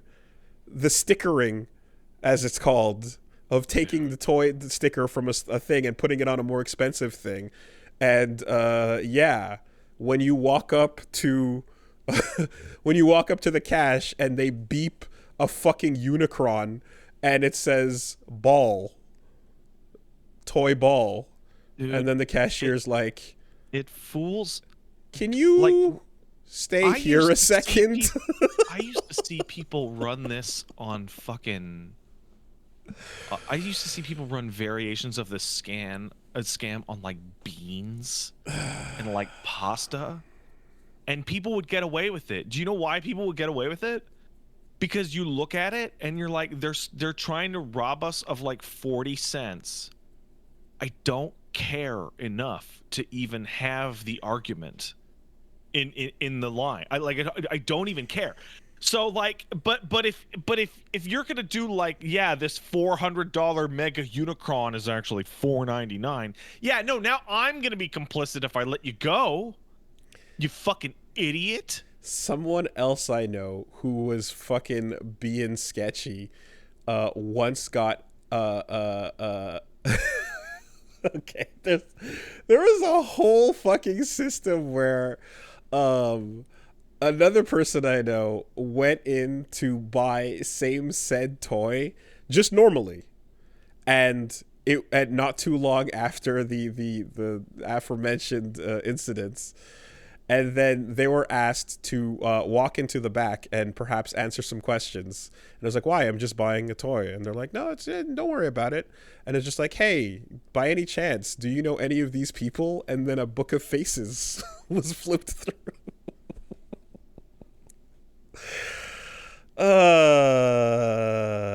Anyways, you just, yeah.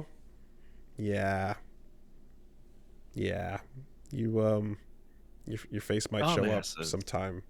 Don't do it. Dumbasses. Don't do it. So the point of the moral of the story is it barely fucking works at an amateur level. I don't know what Officer Knight was thinking, except goddamn, I sure hope I get some rares out of these boosters. I sure hope I get my Machamp, you know?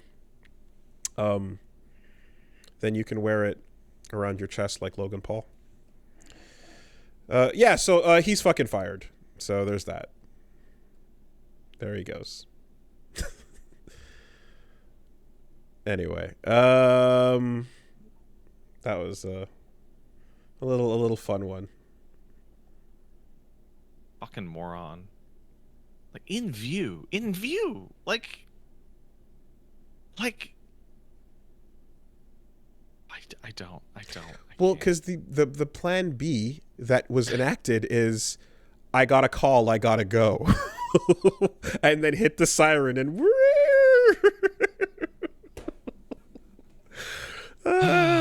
Damn. All right. I mean, just I don't know. I'm looking for. Can we just?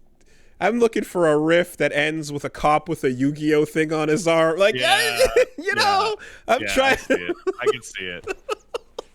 Help me out here. No, all right, fine. It's strange to me that Pokemon, like, I mean, I was around when the Pokemon cards showed up, and it's just kind of crazy to me that, like, out of all the card games, that Pokemon was the one that's just like the craziest. That people are still the craziest about all this time. Well, because it just makes the most sense. It makes sense. It's like it's a collecting fucking game. And so just make a card game version of the collecting. It adds up, you know. Nothing about Magic is instructing you to own every single Magic card. It's just build a deck out of what you like, you know. But Pokemon is specifically asking you to find them all. Until they stopped. Yeah. Okay, so anyway, that was hilarious. You know, man, you know, I'm just thinking about Violet and Scarlet, and how Violet and Scarlet doesn't have every Pokemon in it, and how I have not heard a single person even say that, because the Band-Aid has been ripped off. Yeah. Right? The Band-Aid got ripped off with Sword and Shield, and now that the Band-Aid is off, it's just the assumption, like, nah, you're not going to have every Pokemon in there. Instead, what you should really be mad about is all the animations looking like shit. Speaking of low-level petty pocket crimes. Hell yeah. We got a petty pocket crime over here. Yeah. Microsoft was walking over to Activision to be like, you're mine now. And you're mine now. You're my new arm. And the FTC is like, hold on a minute. You guys are pretty fat. This might be antitrust. It's absolutely antitrust.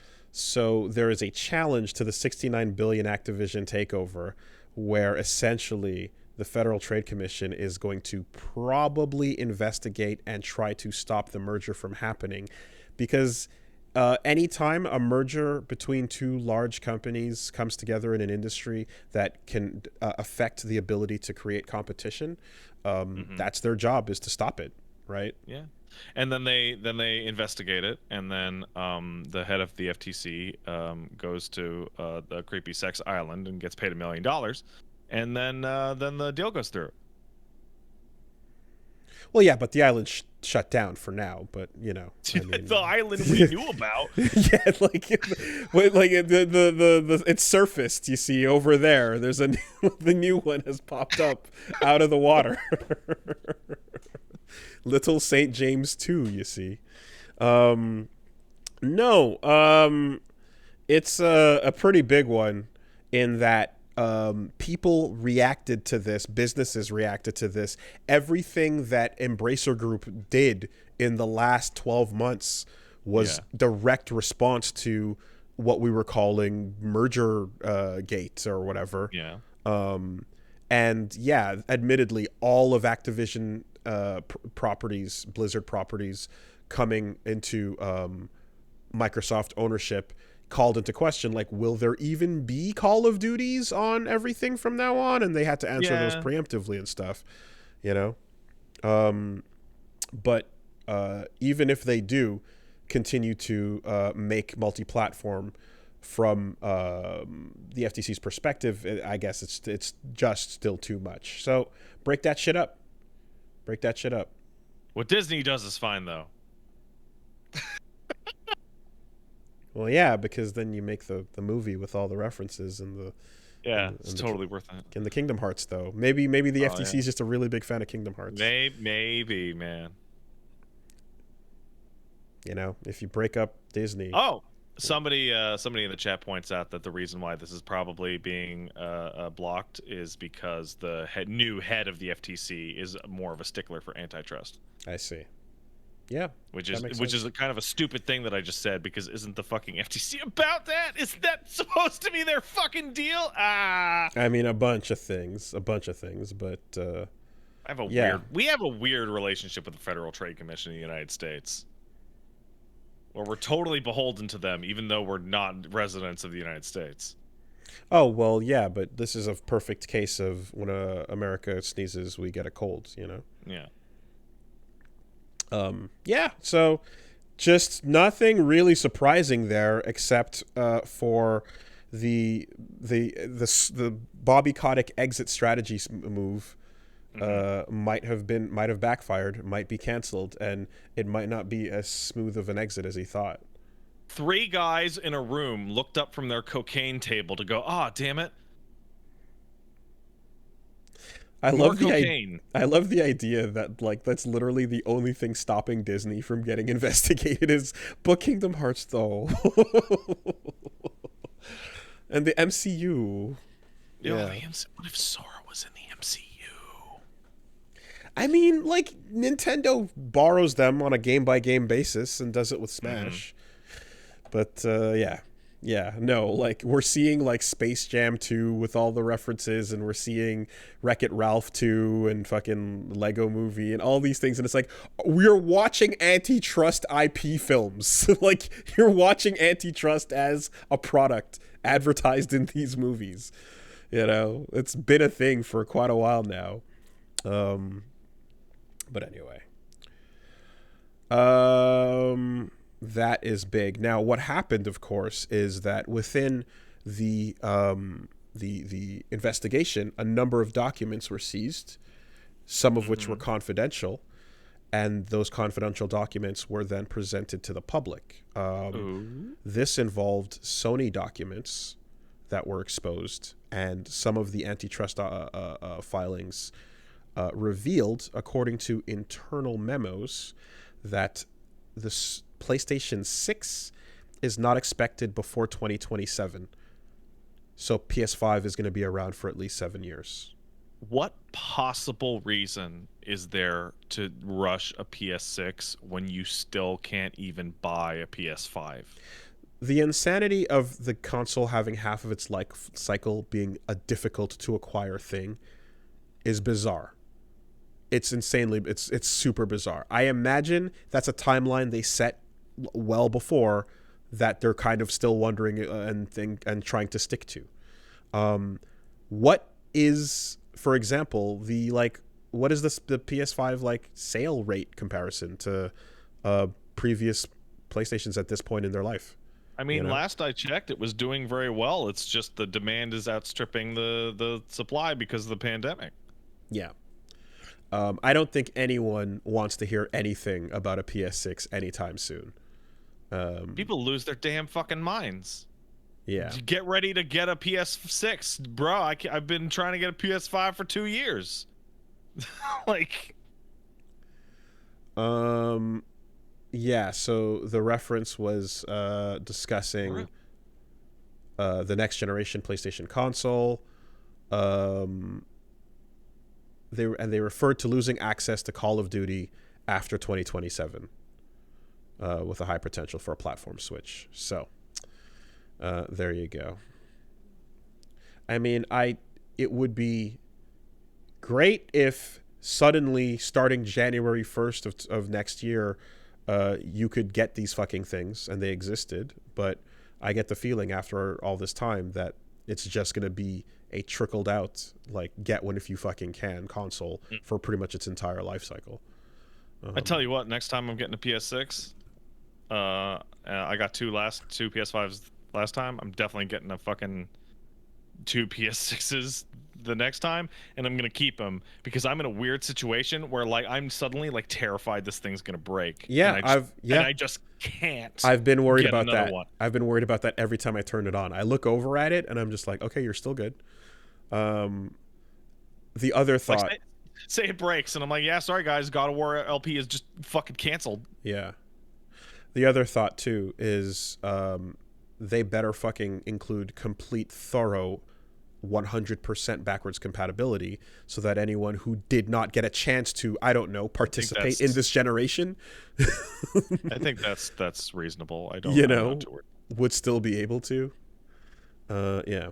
So anyways, that came out of the FTC documents, interestingly. Don't worry though, if everything goes well, before 2027 there will be a new console that you can actually buy that won't be a goddamn PlayStation 6. It's going to be a console called the Joy Paw because it's for your dog. Have you seen the footage of the Joy Paw? There's a video game. So I'm looking at Joy Paw and I found a Mississauga pet store. So that's Joypaw. Joy Paw. So basically, dog health made simple. So basically, the idea is the people behind this were doing research into dog brain health, and how things like video games and challenges that they do, especially in older dogs, can help them. If with interactive games and stuff that kind of challenges them, can keep them more healthy, more active, and more alert for longer periods of time. So there is a game that, for example, is a whack-a-mole game that you hit your nose on the screen. And I'm watching a video of this right now. And then the screen is drool resistant so that the dog can lick the screen and it won't cause any problems. So I have a question. Is it drool resistant? Yes. Is it slime resistant? It's being advertised as completely dog fluid resistant. I don't believe it. Well, if you can make a thing a kid can bite into and it'll be okay.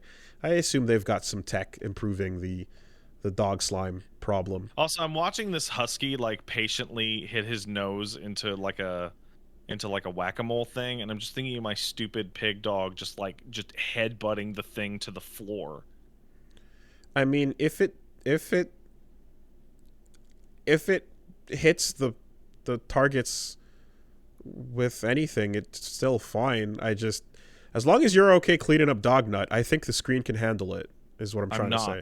Okay. I'm not good at cleaning up dog nut. Okay. Yeah. There's also a game for like counting bubbles and things and picking the side, which has more of an object and whatever.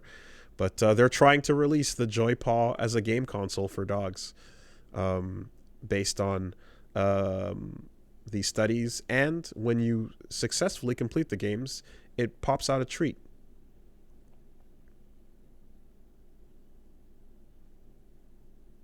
There's a weird in between on dog intelligence, in which, like, there are dogs that are going to be like, haha, I did it and I got a treat.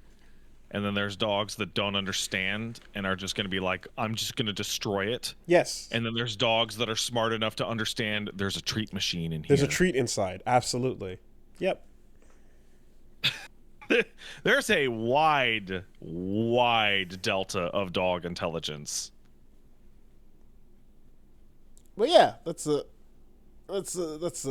you know, and you can find out real easy by putting one of those down and seeing what the fuck happens, you know? Yeah. So that's cool. I like dogs. That is what I have to say. Slow week, huh? No. I thought of something funny and then I forgot it, and I fucking... Damn it! I should have said it as soon as I thought of it, but it's gone. Oh well, that's okay. All right. No, not JOI. Stop it. We don't You need to let that go, folks. No, don't, dude. No, don't. Don't encourage. Don't. No, I don't like that. So, I mean, there's some kind of fun news in that, like, just a little yay, but 13 Sentinels finally climbed over 800,000 copies sold. Put it on PC. Yeah. Well, no, fuck you. But in the meantime, here it is on Switch, and put it on PC. We finally made it to 800 copies, so it is working a little bit. But I didn't catch this when it first came out in Japan in 2019. It sold 35,000 copies on its first week, and George Kamitami apologized and expressed regret for its performance. No, it's cool. It's a good game. And he was pretty sad about it when he had the conference, and basically said, this game is going to need strong word of mouth in order to survive. You should play it. It's a great game. And word of mouth has gotten it to 800 copies, so 800,000 copies, which is great. But yes, obviously, it doesn't fucking take, Sherlock to realize that, like, put it on a thing that people have. Put it on PC. They'll play it. Come on. The Switch version did even worse in its first week, mind you. It did 27K, so it's like, what do you... Yeah, anyway. Poor 13 Sentinels. It deserves so much more. It does. If you have the ability to play it, you really, really should. But yes, it should also be on PC. But again, like when have they broken that tradition? Never. So Dragon's Crown, man. How come? Oh man, come on, Dragon's Crown, man. Come on. Yeah. Just because we're getting Crisis Core doesn't mean we're getting Dirge of Cerberus or Before Crisis. That's fine. Those remakes are not planned. That's fine. The Reunion team fielded some questions and, basically said, nah, lol, lamau. No problem. Nomura basically also confirmed that, like, it would be confusing as an experience if people played things like Dirge of Cerberus before FF Remake was completed. Oh yeah, because Dirge of Cerberus has been, like, annihilated from canon now. so like, fuck off. Yeah, and if you played a remake of a game that was 3 years after the end of the game that hasn't happened yet, what the fuck are you playing, man? Exactly. Also, that game sucks. Like, the entirety of Crisis Core being like, okay, this is prequel, but also it's the thing people want to see and everything's going on in an isolated system. You don't have to worry about what's happening with the remakes. But we're in the middle of the rebuild saga. Who knows what the fuck it's going to end on? You can't cut to shit that's something else. It'd be absolutely baffling. It'd be so fucking confusing. And Before Crisis, well, yeah, I don't know. Like, I've just always seen that as like, yo, that's the Turks game, and it's it's just a fun little side thing for phones. And the Turks are the coolest, smartest dressed little fucking plate droppers ever. So, anyway, so just in case anyone, any Vincent stands were wondering. I don't think they were wondering. I'd say some of them were wondering. I have a buddy. I can confirm one Vincent stan was absolutely wondering. I got a buddy of mine. He's really positive. He's like a really positive guy, and he likes Dirge of Cerberus. And I'll be like, dude, that game's trash. And he goes, nah, it's all right. Yeah. You know the type? And when you get them to say, like, nah, it's okay, you're like, oh, that means it's garbage. A mutual friend, this person, their first Final Fantasy VII experience was Dirge of Cerberus, and they loved it. That's weird. So they're totally all about that. That's strange. And excited if that were to come back. Yeah. So, you know, it ain't unheard of. Other stuff going on as well. For a while now, there's been rumors about Dredd 2. And what would happen since the first movie came out. Judge Dredd Mega City 1. This was the title of something that was supposed to happen. And we never fucking heard more. It was just like, okay, there might be more. Dredd was great. What are we doing about it? And then dead silence. So recently, Karl Urban has been being like, yo, guys, I still want to be Dredd. And everyone's like, fuck yeah, you do. You should be. You're the best. Because he was incredible. And all he had to do was not take the helmet off. And so all of this is looking pretty promising, because it seems like we now have official word that Karl Urban is in fact going to be reprising the role of Dredd in something called Dredd 2. Hooray! So I like that first movie. I like the part where he didn't take his helmet off. Great. Judge Dredd plus the raid, plus an actor who doesn't think he's above the character. Yeah, that's great. Fantastic. Hey, I gotta take a 5-minute break. I gotta help the wife with groceries. BRB.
Okay.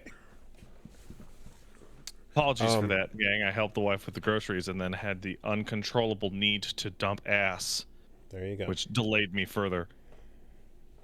These are delays. These are delays. Dumps happen. I had to do the poopy.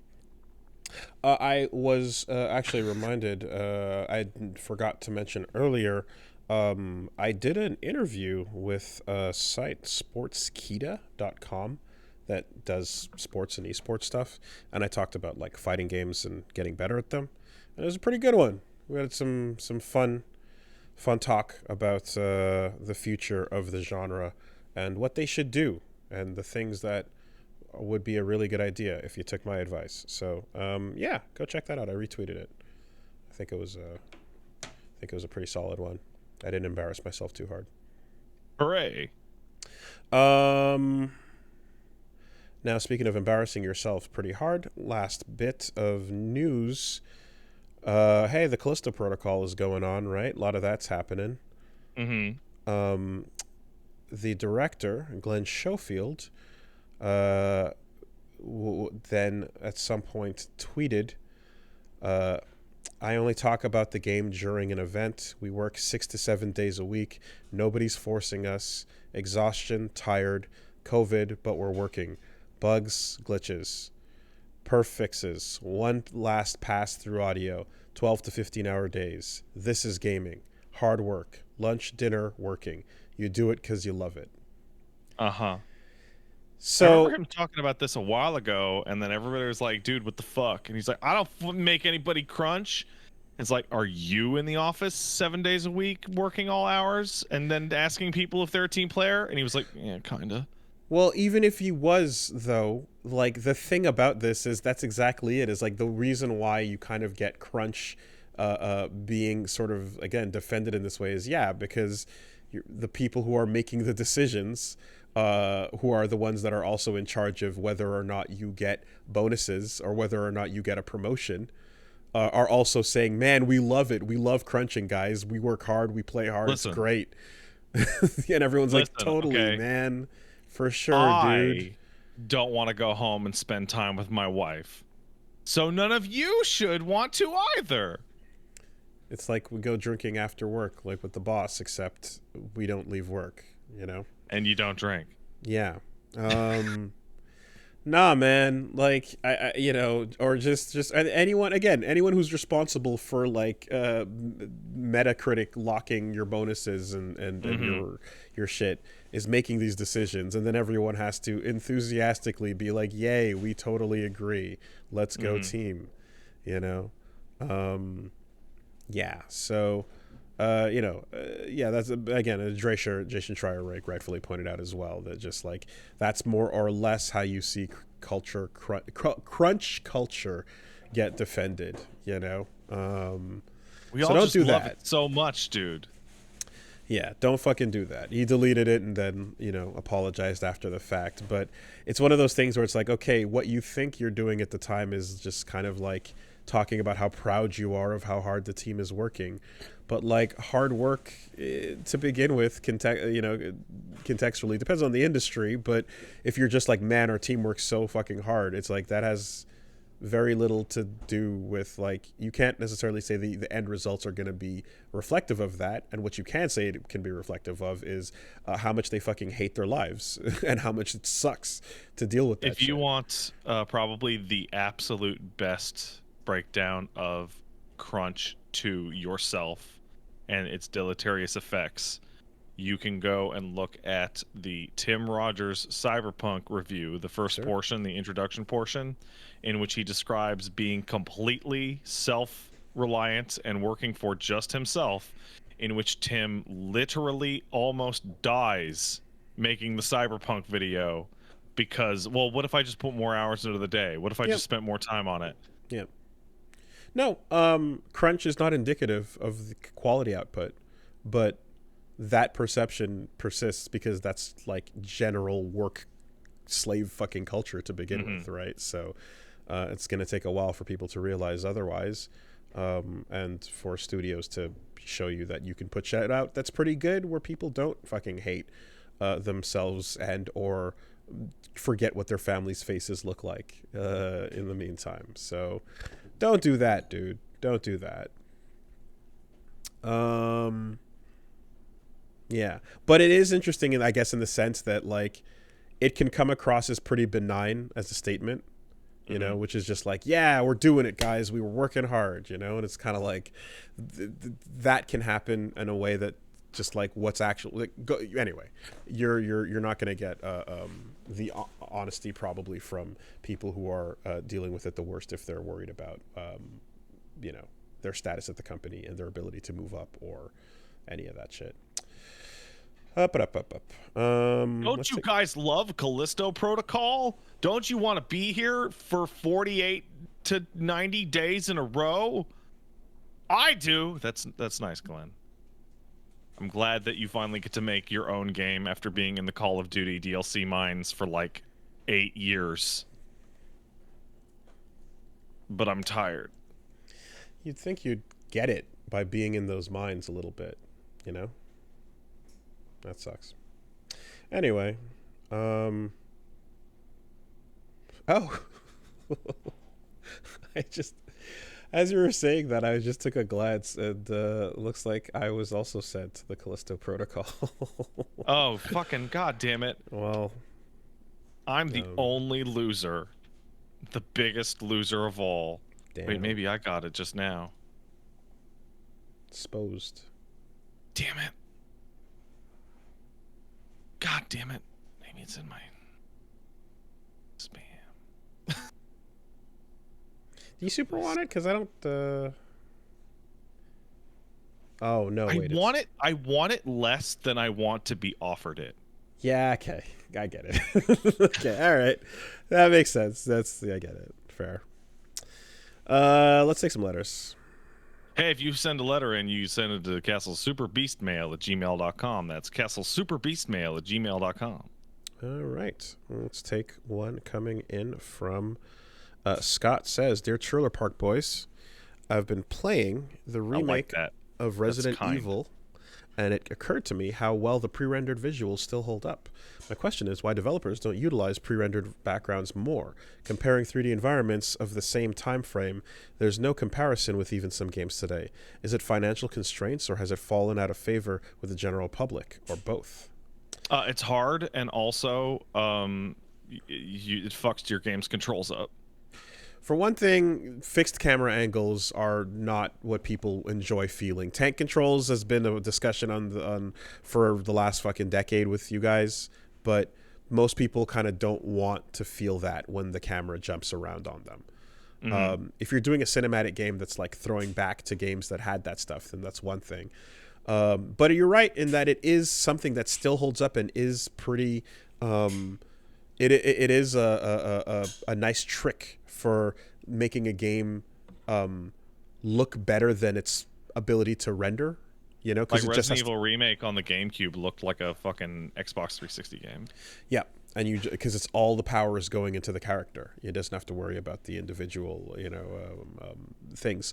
But the effort to create that pre-rendered background, of course, I mean, at this point with your modeling, like if you're gonna make that world, you could make it in engine and just have the asset be real. Like, there's something to, I guess, the effort that goes into like making a world and then picking a rendered spot and then sticking to that screenshot. Like, it's the technology has closed the gap in such a way where a lot of the dev kits we have for like this current generation would be able to just, you know, you're going to build that world anyway. You might as well let it be in engine and then, you know, take advantage of a camera control. Yeah, the deal with like PlayStation 1, right? You could get like super computer level graphics out of like Resident Evil 1 compared to like very primitive stuff in real-time 3D. But now that gap has closed, right? Yeah. What I will say is indie games should absolutely continue taking advantage of that. Oh, yeah. Because that trick will work forever. Oh, what game was it that I played? It was a classic survival horror type game. I mean, that had to do with a girl waking up in a bathtub. Oh, what was the name of that game? It was good. It's know. Gone. Someone will tell me. Did you see the face comparisons for the Callisto Protocol renders? I did. They're incredible, right? They're photorealistic. I was thinking of Tormented Souls. That's the game I was just thinking of. Tormented Souls. So Callisto has characters that are photorealistic to like the final degree, right? Right up until they speak. Fair enough. I didn't see them moving. Well, no, but that's every single fucking thing ever, right? Uncanny it's like, Valley. Yeah, it's 1-to-1, and then they talk and move, right, and shit, and it's like we're not quite there on that. But I think that the first actually photorealistic experience we have with the game, where like you are straight up fooled, could easily be all of this work being put into a hyper photorealistic model, and then like just high res HDR backgrounds of reality, you know. And like I think you could pull that off, like if you have like just a literally like photorealistic model dropped into a video feed that is like 4K or so, you'd be able to get there. So that tech should continue existing. Yeah, it worked a lot better, of course, making games like Killer Instinct and Donkey Kong Country make the Super Nintendo look amazing. Anyway, but yeah, Senua's Sacrifice is a little bit of some of that tech you see. Here we go. Let's take one from James McPretzel. Hey CS boys, James of Cornland here. Sorry for the hefty mail. My favorite vid on the internet right now is the streamer complaining about understanding Jack all about DMC5 just walking away when Dante starts dancing. Yes, we described that one. Great clip.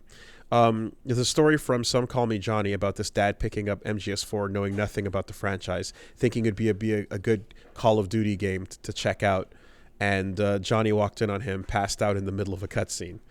So my question is, what's the first franchise that comes to mind when you think of franchises that you'd never recommend jumping into at the newest game?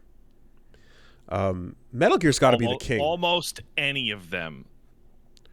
Metal Gear has to be the king of that, though. Like, that's the most expensive AAA franchise that is completely impenetrable to people who don't know what came before.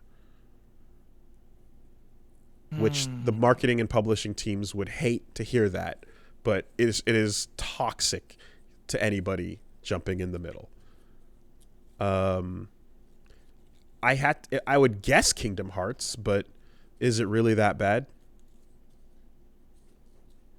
Yeah, it super is. It super is. I guess if I get dropped into the middle of Roxas and Nordings and people in Organization 13, fat Norts, dude. Akatsuki robes. Yeah, fair. Okay. Yeah, but I think Metal Gear's king. The Akatsuki are Norded? Bro. Yeah.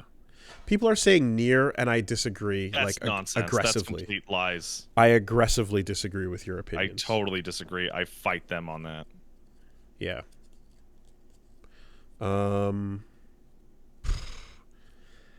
Really, MGS is like the standout. Every game tries to make itself a little bit like inviting to some degree if you've never touched them before, but it's got to be that one. Okay. No. Yeah, I'm not really. Oh God! Somebody Legacy has the of real Kain? answer, which is Legacy of Kain. Oh man. Oh man. Holy shit! That fucking game is nonsense. It's nonsense if you don't understand. How bad would it be starting in the middle of Yakuza? Totally fine. Completely fine. You'd be a gangster walking around the streets, right? The games that need recaps give you recaps. Yeah, okay. Oh, well. All right. We got one coming in from Ironoki. How you doing? Dear man who would do anything to live forever except exercise and eat right, and man who will do everything to keep his computer running except keep it updated. Hey, I'm doing better. Last time I did a restart, shit went bad.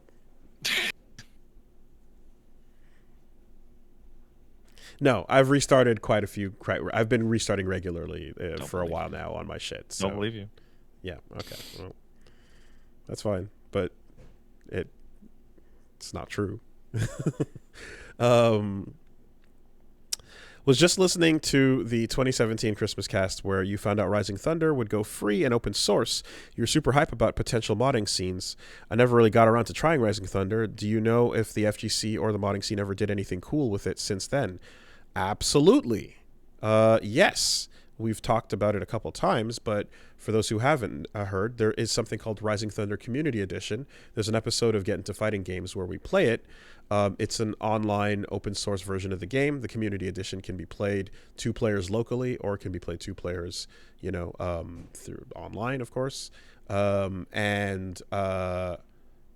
It's like the best of what existed. Obviously they weren't going to follow through with it because they got picked up to work on Project L, the League of Legends fighting game that's coming. But you can get that community edition and definitely jump on the Discords and play with people. It's what we were kind of hoping would happen. So that exists.